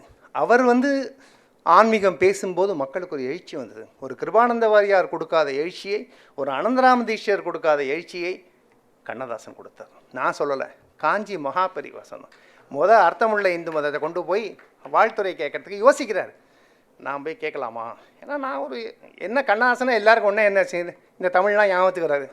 அவன் மது குடிப்பான், மாது வச்சுருப்பான், போய் பார்த்த மாதிரி இதே தான் சொல்லிட்டுருப்பான். நம்மளை மாதிரி இட்டு கட்டுறது உலகத்தில் யாருமே கிடையாது. அவன் பேசிட்டுருப்பான். அப்போ இவர் யோசிக்கிறார், போய் கேட்கலாமான்னு. நீங்கள் போய் கேளுங்க. போய் பார்க்குறாரு. பார்த்த உடனே மடத்தில் உள்ள பெரியவாளை பார்க்கறதுக்கு முன்னாடி எங்கள் உள்ளவா சொல்கிறான், கண்ணதாசன் ஏதோ புஸ்தகம் எழுதியிருக்கான், உங்கள்கிட்ட ஸ்ரீமுகம் கேட்குறாரு, அதான் அணிந்துரை வர சொல்லு. பார்த்தேன். நான் படிச்சுட்டு சொல்லலாமா? சாமி நீங்கள் என்ன வேணால் சொல்லுங்கள் சாமி, காலைல விழுந்துட்டு போய்ட்டு. அவர் படித்து பார்த்தாரான். படித்து பார்த்துட்டு அணிந்துரை கொடு. பொதுவாக அணிந்துரை கொடுத்தேன்னா பேர் எழுத மாட்டாங்க, நாராயண ஸ்மிருதிக்குன்னு கீழே வரும், கொடுத்துட்டார். அப்போ மரத்தில் உள்ள ரொம்ப க்ளோஸாக உள்ளவங்க, இந்த சோகால்டு இந்த தர்மம் அது மாதிரி வச்சுக்கிறோம் அப்படின்னு ஃபீல் பண்ணுறவங்களாம் இருப்பாங்களே, அவன் கேட்டான், என்ன கண்ணதாசன் சினிமாக்காரன், அவனை எப்போ பார்த்தாலும் குடியாரங்கிறாங்க, நிறைய பெண்களோடு சுற்றுறவங்கிறாங்க, அவருக்கு போய் நீங்கள் அணிந்துரையும். நான் பேசினா 40 பேர் கேட்க மாட்டான்டா, அவன் பேசினா 40,000 பேர் கேட்பான். அவன் சொல்கிற தத்துவம் என்னது, அர்த்தமுள்ள இந்து மதம் போட்டோம் அதுன்னாரான். பாருங்கள் எவ்வளோ பெரியவர். அதை அவர் பெரிய விருதாக நினச்சிட்ருக்கார். அதாவது ஆஸ்கார் விருதுக்கு மேலே ஒரு கவிஞருக்கு அந்த மகா பெரிவான் அப்படி சொல்லிட்டார். நடிகர் சிவாஜி கணேசன் 5 யானைகள் 5 கோவிலுக்கு தானம் கொடுத்தார். அவருக்கு தெரியல யாரா எந்த கோவிலுக்கு போனாலும் சிவாஜி கணேசன் கொடுத்தான், சிவாஜி கணேசன் கொடுத்தான்னு சொல்லிட்டாங்க. தஞ்சாவூர் போனால் புன்னை மாரியம்மன் போனால் எங்கே போனாலும் சினிமாவில் நடிச்சுட்டு இருக்கார். அவர் தான் வர சொல்லணும். அவள் அப்பாவை கூப்பிட்டு சொன்னானா, உலகத்தில் பெரிய தானங்கிறது யானை தானம் கொடுக்குறது. 1 இல்லை 2 இல்லை 5 யானை கொடுத்துருக்கான் அவன் பிள்ளை. நீ பெரிய ஆளை தான் பிள்ளையாக பெற்றிருக்கானோ. சிவாஜி சொல்கிறார், எனக்கு ஆஸ்காரே வேண்டாம், தேசிய விருதே வேண்டாம், பரமாச்சாரியால் நான் வாழ்த்தினது போதும். ஆகாது திரை உலகிலே இருந்தாலும் அந்த ஆன்மீகம், இந்த பண்பாடு, கலாச்சாரத்தை மனதில் அப்படி அவன் வந்து ஓப்பன் சார். கண்ணதாசனை பற்றி நீங்கள் நீ குடிச்சியா குடிக்கலையான்னு கேட்கவே வேண்டாம். அவரே சொல்லிட்டாரு. என்ன வந்து ஒரு கோப்பையிலே குடியிருப்புங்கிற பாட்டு ஒரு பக்கம், எப்படி வாழ வேண்டும் என்பதற்கு என்னை பார்த்து கொள்ளுங்கள், எப்படி வாழ வேண்டும் என்பதற்கு என் புத்தகத்தை படியுங்கள், எப்படி வாழக்கூடாது என்பதற்கு என்னை பார்த்து கொள்ளுங்கள். இது மாதிரி யாராவது தைரியமாக ஸ்டேட்மெண்ட் கொடுக்க முடியுமா? யோசிச்சு பாருங்கள். அவன் சுயசரிதத்தில் இல்லாத கதையெல்லாம் எழுதுறான். ஆனால் அவர் ஓப்பனாக சொல்கிறாரு, எப்படி வாழ வேண்டும் என் புத்தகத்தை அப்படி, எப்படி வாழக்கூடாது நான் தான் உதாரணம். அதுக்கு மேலே ஒரு மேலே போகிறான் சார் அவன். ஓர் கையில் மதுவும் ஓர் கையில் மங்கையும் சேர்ந்திருக்கும் வேளையில் என் ஜீவன் பிரிந்தால்தான் நான் வாழ்ந்த வாழ்க்கை நலமாகும். என்ன பாருங்கள், வாழ்க்கை எப்படி ஹாப்பியாக இருக்கணும், நான் வாழ்ந்த வாழ்க்கை நலமானனா என்னதான், ஓர் கையில் மதுவும் ஓர் கையில் மங்கையும் சேர்ந்திருக்கும் வேளையில் ஜீவன் பிரிந்தால்தான் நான் வாழ்ந்த வாழ்க்கை நலமாகும். இல்லை என்றால் ஏன் வாழ்ந்தா என்று இறைவன் என்னை கேட்பானான். கடவுள் ஏடா மாப்பிள்ளை இந்த மதுவும் இல்லாமல் மங்கையும் இல்லாமல் என்னடா வாழ்ந்த வாழ்க்கைன்னு கடவுள் கேட்பாரான். இப்படி ஒரு ஸ்டேட்மெண்ட்டு கவிதையும் கொடுக்குறது கண்ணதாசன் யாரால் கொடுக்க முடியுமா? இதை பற்றி வைரமுத்துவ ஏதோவார் 80கள் 82 செத்து போகிறதுக்கு ஒரு வருஷம் 2 வருஷம் முன்னாடி பாட்டை எழுதுறதுக்காக ஸ்டூடியோ உள்ளே போகும்போது அவருக்கு நிறைய லங்ஸு ப்ராப்ளம்லாம் வந்துடுது, கொஞ்சம் மூச்சு திணறல் அதெல்லாம் வந்துடுது. அப்போ இந்த இதெல்லாம் ஒத்துக்கலை, இந்த பத்தி புகை சாம்பிராணி புகையெல்லாம். அது பட பூஜைன்னா முதல்ல பத்தி ஏற்றி வச்சுருவாங்க. அவர் உள்ளே போகும்போதே அவர் சிரிச்சேன்னே அந்த கேஷுவல் வேர்டு பாருங்கள். அப்படி பார்த்தோன்னே என்னடா எங்கே பார்த்தாலும் ஒரே பத்தி மனம், சே வர வர பொம்பளை வாசனை பூ வாசனை தவிர எல்லாமே அலர்ஜி ஆகிடுச்சு. சத்து போகிறதுக்கு 1 வருஷம் முன்னாடி எவ்வளோ கேஷுவலாக விடுறாரு ஒரு வார்த்தை. அவருக்கு அலர்ஜி இல்லாத 2 தானா, பூ வாசனை பொம்பளை வாசனையா, பத்தி வாசனை அலர்ஜியாக இருக்குன்னு சொல்கிறதுக்கு அப்படி ஒரு கேஷுவலாக சொல்லிட்டு போகிறார். அதுதான் கண்ணதாசன். ஆகவே எதை எப்படி சொல்ல வேண்டும், மறைபொருளை எப்படி சொல்ல வேண்டும். மலராத பெண்மை மலரும், முன்பு தெரியாத உண்மை தெரியும், மயங்காத கண்கள் மயங்கும், முன்பு விளங்காத கேள்வி விளங்கும், இரவோடு நெஞ்சம் உருகாதோ 2ஓடு 3 வளராதோன்னு பாட்டு. வாராயம் தோழி வாராயோன்னு சென்சாரே கத்திரிக்கோள் வைக்கணுமான்னு யோசிச்சானா. இது ஏதோ சொல்கிறானே என்ன விஷயம், ஆனால் கட் பண்ண முடியல. அது மாதிரி வார்த்தைகள் இலைமறைவு. என்ன தந்தை தவறு செய்தான் தாயும் இடம் கொடுத்தாள், வந்து பிறந்து விட்டோம் வெறும் பந்தம் வளர்ந்து விட்டோம், மனது துடிக்கின்றது மயக்கம் வருகின்றது, அழுது லாபம் என்ன அவன் ஆட்சி நடக்கின்றதுன்னு பாட்டு எழுதான். இதெல்லாம் தான் நமக்கு எப்படிப்பட்ட வாழ்க்கையில் எல்லோருக்கும் ஒரு சோகம் இருக்கும். சில பேர் வெளியில் சொல்லுவான், சில பேர் வெளியில் சொல்ல மாட்டான். எல்லாரும் 100% சந்தோஷம்னு வாழ்க்கையில் யாராவது காட்ட முடியுமா? விழுக்காடு கூறும் 20 30 40 50 100. எப்படிப்பட்டவனாக இருந்தாலும் சரி. அப்போ அவனுக்கு அந்த நேரத்தில் மருந்து எது, அமிர்தம் எது, பாட்டு. ஸோ எல்லா பாட்டும் இலக்கியத்தை கற்றுக்க முடியாது. கண்ணதாசன் பாட்டு நமக்கு அப்படியே வரும். ஆனால் சேர்ந்தே மகிழ்ந்தே போராடி தலை சீவி முடித்தேன் நீராடி கன்னத்தை பார்த்தேன் முன்னாடி பட்ட காயத்தை சொல்லும் கண்ணாடி. இதை விட காதலை யாராவது சொல்லுவாங்க? ஒரு அழகான தாம்பத்தியத்தை இந்த வரிகளோட யாராவது சொல்ல முடியும்? யோசிச்சு பாருங்கள். நாளை முதல் குடிக்க மாட்டேன்னு பாட்டை நான் என்ன குடிகாரன் குடிக்க மாட்டேன்னு சொன்னால் நீ இப்படி பாட்டை ஏறியான்னு கேட்டான் விஸ்வநாதன். எந்த குடிகாரனும் அப்படி தான் சொல்லுவான். இன்றைக்கி குடிக்க மாட்டேன்னா இன்றைக்கே குடிக்காமல் நீ பிடிச்சின்னு போயிடுவேன். நாளைக்கு என்ன சொல்லுவான், நாளை முதல் குடிக்க மாட்டேன், நாளை முதல் குடிக்க மாட்டேன், கண்டினியூஸாக குடிச்சுட்டே இருப்பான். அப்போ வரிகள் அந்த குடிகாரனுக்கு எழுதும்போது கூட இன்று முதல் குடிக்க மாட்டேன் இனிமேல் குடிக்க மாட்டேன்னு பாட்டு எழுதலை, நாளை முதல் குடிக்க மாட்டேன்னு சத்தியம் அடி கண்டேன் இந்த பாட்டை எழுதுவார் நீதிங்கிற படத்தில். அப்போ அவருடைய வரிகள் ஒவ்வொன்றும் அப்படி சொல்லுகின்ற சேர்த்து வருவதனால அப்படி குற்றால அருவியை கொட்டிக்கிறது. ஒரு 5 நிமிஷத்தில் முடிச்சிடலாம்னு நினைக்கிறேன். டைம் ஆகிடுது. எனக்கு பிரச்சனை இல்லை, உங்களுக்கு பிரச்சனை. கவிநயத்தை பார்த்திங்கன்னா தமிழ் கவிதை ஒரு உதாரணம். காதலுடைய அழகு. கோடிட்ட முந்தானை கொஞ்சி குழைந்தாட கோலமையில் போல வருவாள், கொடியோடும் இடையாட எடையோடும் கனியாட குழல் மூடி ஆடி வருவாள், காடிட்ட வெண்பூக்கள் கடைவாயில் நின்றாட கஞ்சாடை நடனமிடுவாள், கட்டான திருமேனி பட்டாளம் கொண்டென்னை கைதூக்கி சிறையிடுவாள், ஊடிட்டு கூடிட்டு உடலோடு சுவையிட்டு உறவாடும் வஞ்சிமயிலை உள்ளத்தில் உள்ளூரும் கவியோடு கல்லாக்கி உயரத்தில் ஏற்றும் மனமே. என்ன அழகு பாருங்கள் பாட்டு. அந்த காதலுக்காகவே பார்க்கலாம். ஒரு செய்தி 2 செய்தி சொல்லிவிட்டு நான் முடிக்கலாம்னு நினைக்கிறேன் இல்லையா? இந்த மால்தூஷுடைய மக்கள் தொகை கோட்பாடு ஒரு கொள்கை உண்டு இல்லையா, மால்தூஷியன் தேதின்னு. இது யார் சொன்னான்னா டிடி கிருஷ்ணமாச்சாரி. டிடி வாசு இருந்தார் இல்லையா, அவருடைய அப்பா டிடி கிருஷ்ணமாச்சாரி. அந்த காலத்தில் மியூசிக் அகாடமியுடைய பிரசிடெண்ட் மட்டும் இல்லை, அவர் நேரு மினிஸ்ட்ரியில் மந்திரியாக இருந்தார். ஐ திங்க் ஃபினான்ஸ் மினிஸ்டர் நினைக்கிறேன், ஃபைனான்ஸ் மினிஸ்டராக இருந்தார். அவர் வந்து டிடி கிருஷ்ணமாச்சாரி, மிகப்பெரிய கல்வியாளர், மிகப்பெரிய தொழிலதிபர், அபார மனிதர். அவர் மீது ஒரு தவறான குற்றச்சாட்டு வழக்கம் போல் அவர் மேலே சுமத்தப்பட்டு, அவர் நிரபராதின்னு தெரியும் நேருக்கும். ஆனால் அன்றைக்கி இருக்கிற சூழ்நிலையில் நீங்கள் ரிசைன் பண்ணுங்க அப்படின்னார். அவருக்கு ரிசைன் பண்ணுறது பிரச்சனை கிடையாது, ஆனால் மனசுக்குள்ளே ரிசைன் பண்ணிட்டாலே அவன் தப்பு. அதான் உடனே நேரு ஒரு வார்த்தை சொல்கிறதுக்குள்ளே ரிசைன் பண்ணிட்டார். வேறு எங்கே அப்பீல் போல் பெயில் போல். அது அந்த காலம் டிடி கிருஷ்ணமாச்சாரி. அவர் என்ன பண்ணார், இறங்கி மெட்ராஸ்க்கு வந்துட்டார். ஆனால் மனசுக்குள்ளே தூக்கமே இல்லை. நம்ம செய்யாத குற்றத்துக்கு நம்மளை அப்படி பண்ணிட்டாங்களே. அப்போ ரேடியோ அந்த காலத்தில் நடந்த இது அவர் நிகழ்ச்சி சொல்லியிருக்காரு, எழுதியிருக்காரு. ஐயாவுக்கு தெரிஞ்சிடும் நினைக்கிறேன், புத்தகத்தில் இருக்குது. அப்போ வந்து வானொலியை கரெக்டாக ஒரு பாட்டு வரும். போனால் போகட்டும் போடா, இந்த பூமியில் நிலையாய் வாழ்ந்தவன் யாரடா, வந்தவரெல்லாம் தங்கிவிட்டால் இந்த மண்ணில் நமக்கு இடமேது, வாழ்க்கை என்பது வியாபாரம் அப்படின்னு. அதில் ஜனனம் என்பது வரவாகும், மரணம் என்பது செலவாகும், போனால் போகட்டும் போடா. வாழ்க்கை என்பது வியாபாரம், அதிலே மரணம் என்பது செலவு, ஜனனம் என்பது வரவு. இதான் மால்தேஷன் தேதி. இப்படி ஒரு வார்த்தையா? இந்த பாட்டை கேட்டவுடனே அது வர அவர் மனத்தில் இந்த சஞ்சலம் பூரா போச்சான். உடனே அசிஸ்டண்ட்டை கூப்பிட்டு, இந்த கண்ணதாசன் ஒரு கவிஞர் டி நகரில் இருக்கான், கூட்டுவான். நேராக காரில் போய் உங்களை டிடிகே கூப்பிடுறாரு. என்னையா? ஐயோ, இதுக்கு நான் தான் தேசியத்தில் எப்போ கலந்தாச்சே, எதுவும் பேசலையே இந்த கழகத்துலலாம் இருந்துன்னு. இல்லை, உங்களை கூப்பிடுறாரு. நான் எது கூப்பிட்றாருன்னா அடித்து பிடிச்சி பயந்து அங்கே போனோடனே உட்கார வச்சு காஃபி கொடுத்துட்டு, என்ன வரிப்பா அது, போனால் போட்டும் போடா, பஜகோவிந்தத்தில் வாசிக்கும் போது கூட எனக்கு அந்த நிம்மதி கிடைக்கல. உன்னுடைய வரிகளை ரேடியோவில் கேட்டேன், அது அவ்வளோ நல்லா இருந்தது, உன்னை வாழ்த்தி பாராட்டுறதுக்கு தான் சொன்னேன். பாருங்கள், டிடி கிருஷ்ணமாச்சாரி எவ்வளோ பெரிய மனிதர், கண்ணதாசனை கூப்பிட்டு பாராட்ட வைத்திருக்கிறது என்றால் அப்படி ஒரு பாண்டித்யம் கண்ணதாசனுக்கு. இந்த மாதிரி நிறைய சொல்லிட்டு போகலாம், நேரம் இல்லை என்பதனால. அண்ணாவை பற்றி நான் சொன்னேன், அவ்வளோ பாராட்டி பேசினார்.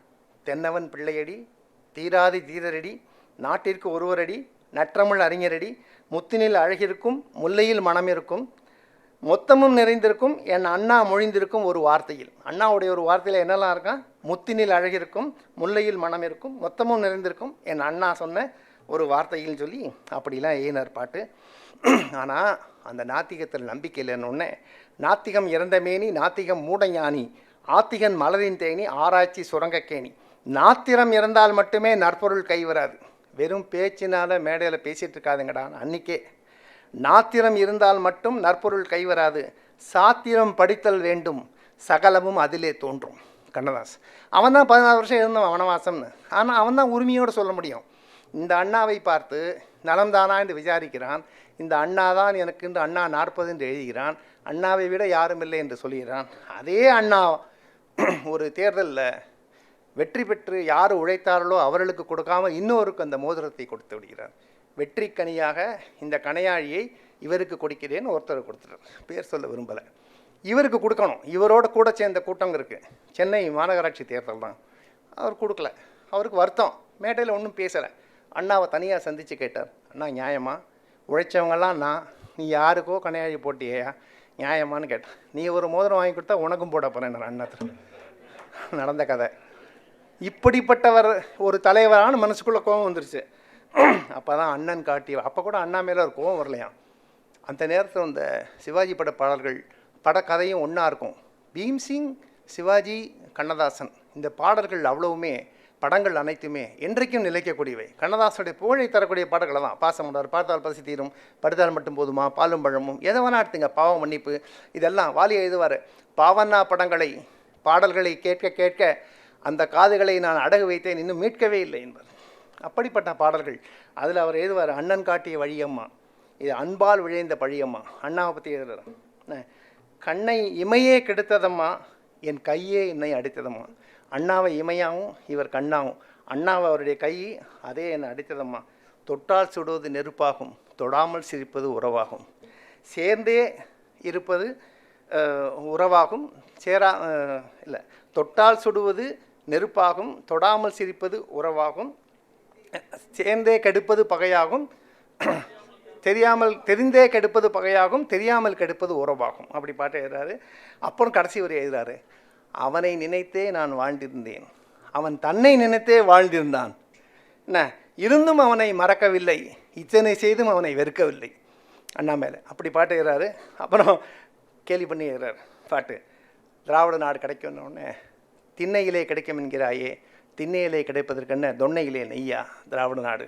அது திராவிட நாடு எப்படி இருக்கும்னு கேட்குறாரு. குதிரை ஒன்று முட்டையிட, கோழி அதை அடை காக்க, குட்டி யானை பிறக்கும், குரங்கு வயிற்றிலிருந்து வரும் புனுகு செவ்வாது, அதில் குங்குமப்பூ இருக்கும், அதிசயம் காணலாம், மாநில சுயாட்சி அடையவா தோழனே. திமுக விட்டு வெளியில் வந்தவொடனே 6 அறிவில் ஓரறிவு போனவர்கள் அனைவரையும் அழைக்கின்றார் வருகவென்று. 6 அறிவில் ஓரறிவு போனவர்களை அழைக்கிறார்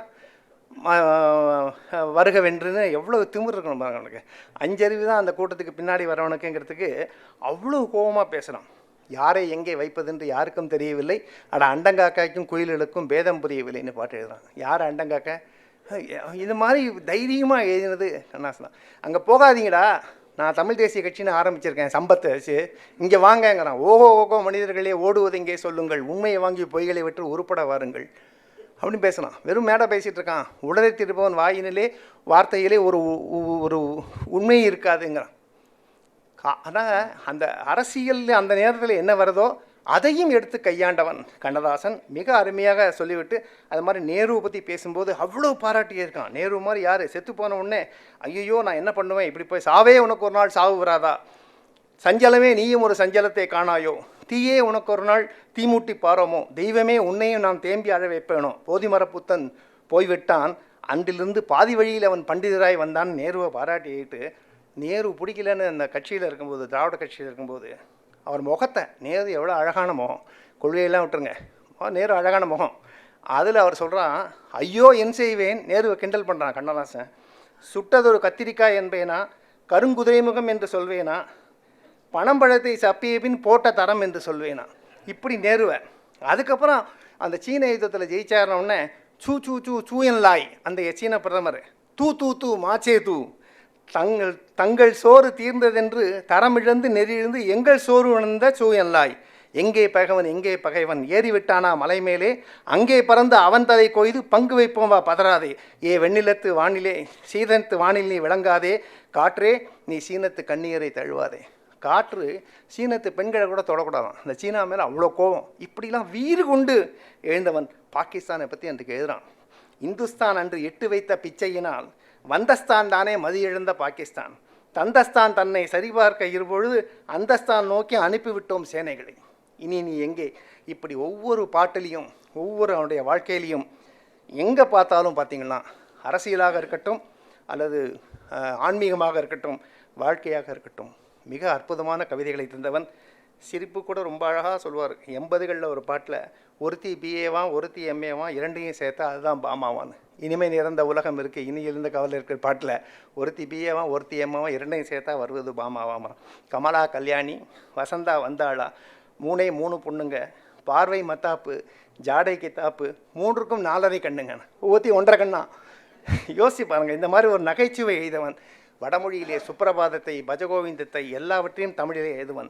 இறுதியிலே சொல்கிறான் இறைவன் உண்டு, மூலம் வித்து முளைப்பது பூங்கொடி, மூலம் விந்து முளைப்பது பாலகன், மூலம் மேகம் முகிழ்ப்பது பொன்மழை, மூலம் இல்லாமல் முளைப்பன இல்லையே, ஆயினும் இந்த அவனுக்கு மூலம் யார் யாரோ அறியேன், அவனை என் மனம் இறைவன் என்பது எவ்வழி தவறாகும் என்று சொல்லி அந்த இறைவனை நம்பு சொல்லிட்டு, வாழ்க்கை என்றால் என்ன, காடு சென்றே கொண்ட மனைவியை தோற்றவன் காகுத்தன், காடு செல்லாமல் களத்திலே தோற்றவன் கண்ணனால் வென்ற கதை, காடு கண்டே பிறன் மனைவியை சேர்ந்தவன் மேனி புண் கொண்ட கதை, இந்திரன் வெற்றியும் தோல்வியும் தேவர்க்கும் உண்டு. அப்போ நமக்கு இல்லாமல் என்ன, வாழ்க்கை நல்லா இருக்கும். வாழ்க்கை எப்படி இருக்கணும், சந்தோஷமாக இருக்கணும், நம்பிக்கையோடு வாழ்க்கை. என்ன வாழ்க்கை எப்படி இருக்கணுங்கிறான், காதலில் உறவினில் கலைகளில் உணவினில் ஈதலில் புறத்தலில் இயற்கையை ரசித்தலில் வாழ்தலில் பற்றுவை, போனவின்னால் இவன் ஆவதோர் பொருள் இல்லை, அறிவாய் சத்தியம், அழுவதேன் துடிப்பதேன் ஐயமேன் அச்சமேன், எழுவதும் விழுவதும் இயற்கை, எழுவதும் விழுவதும் இயற்கை, நன்று செய்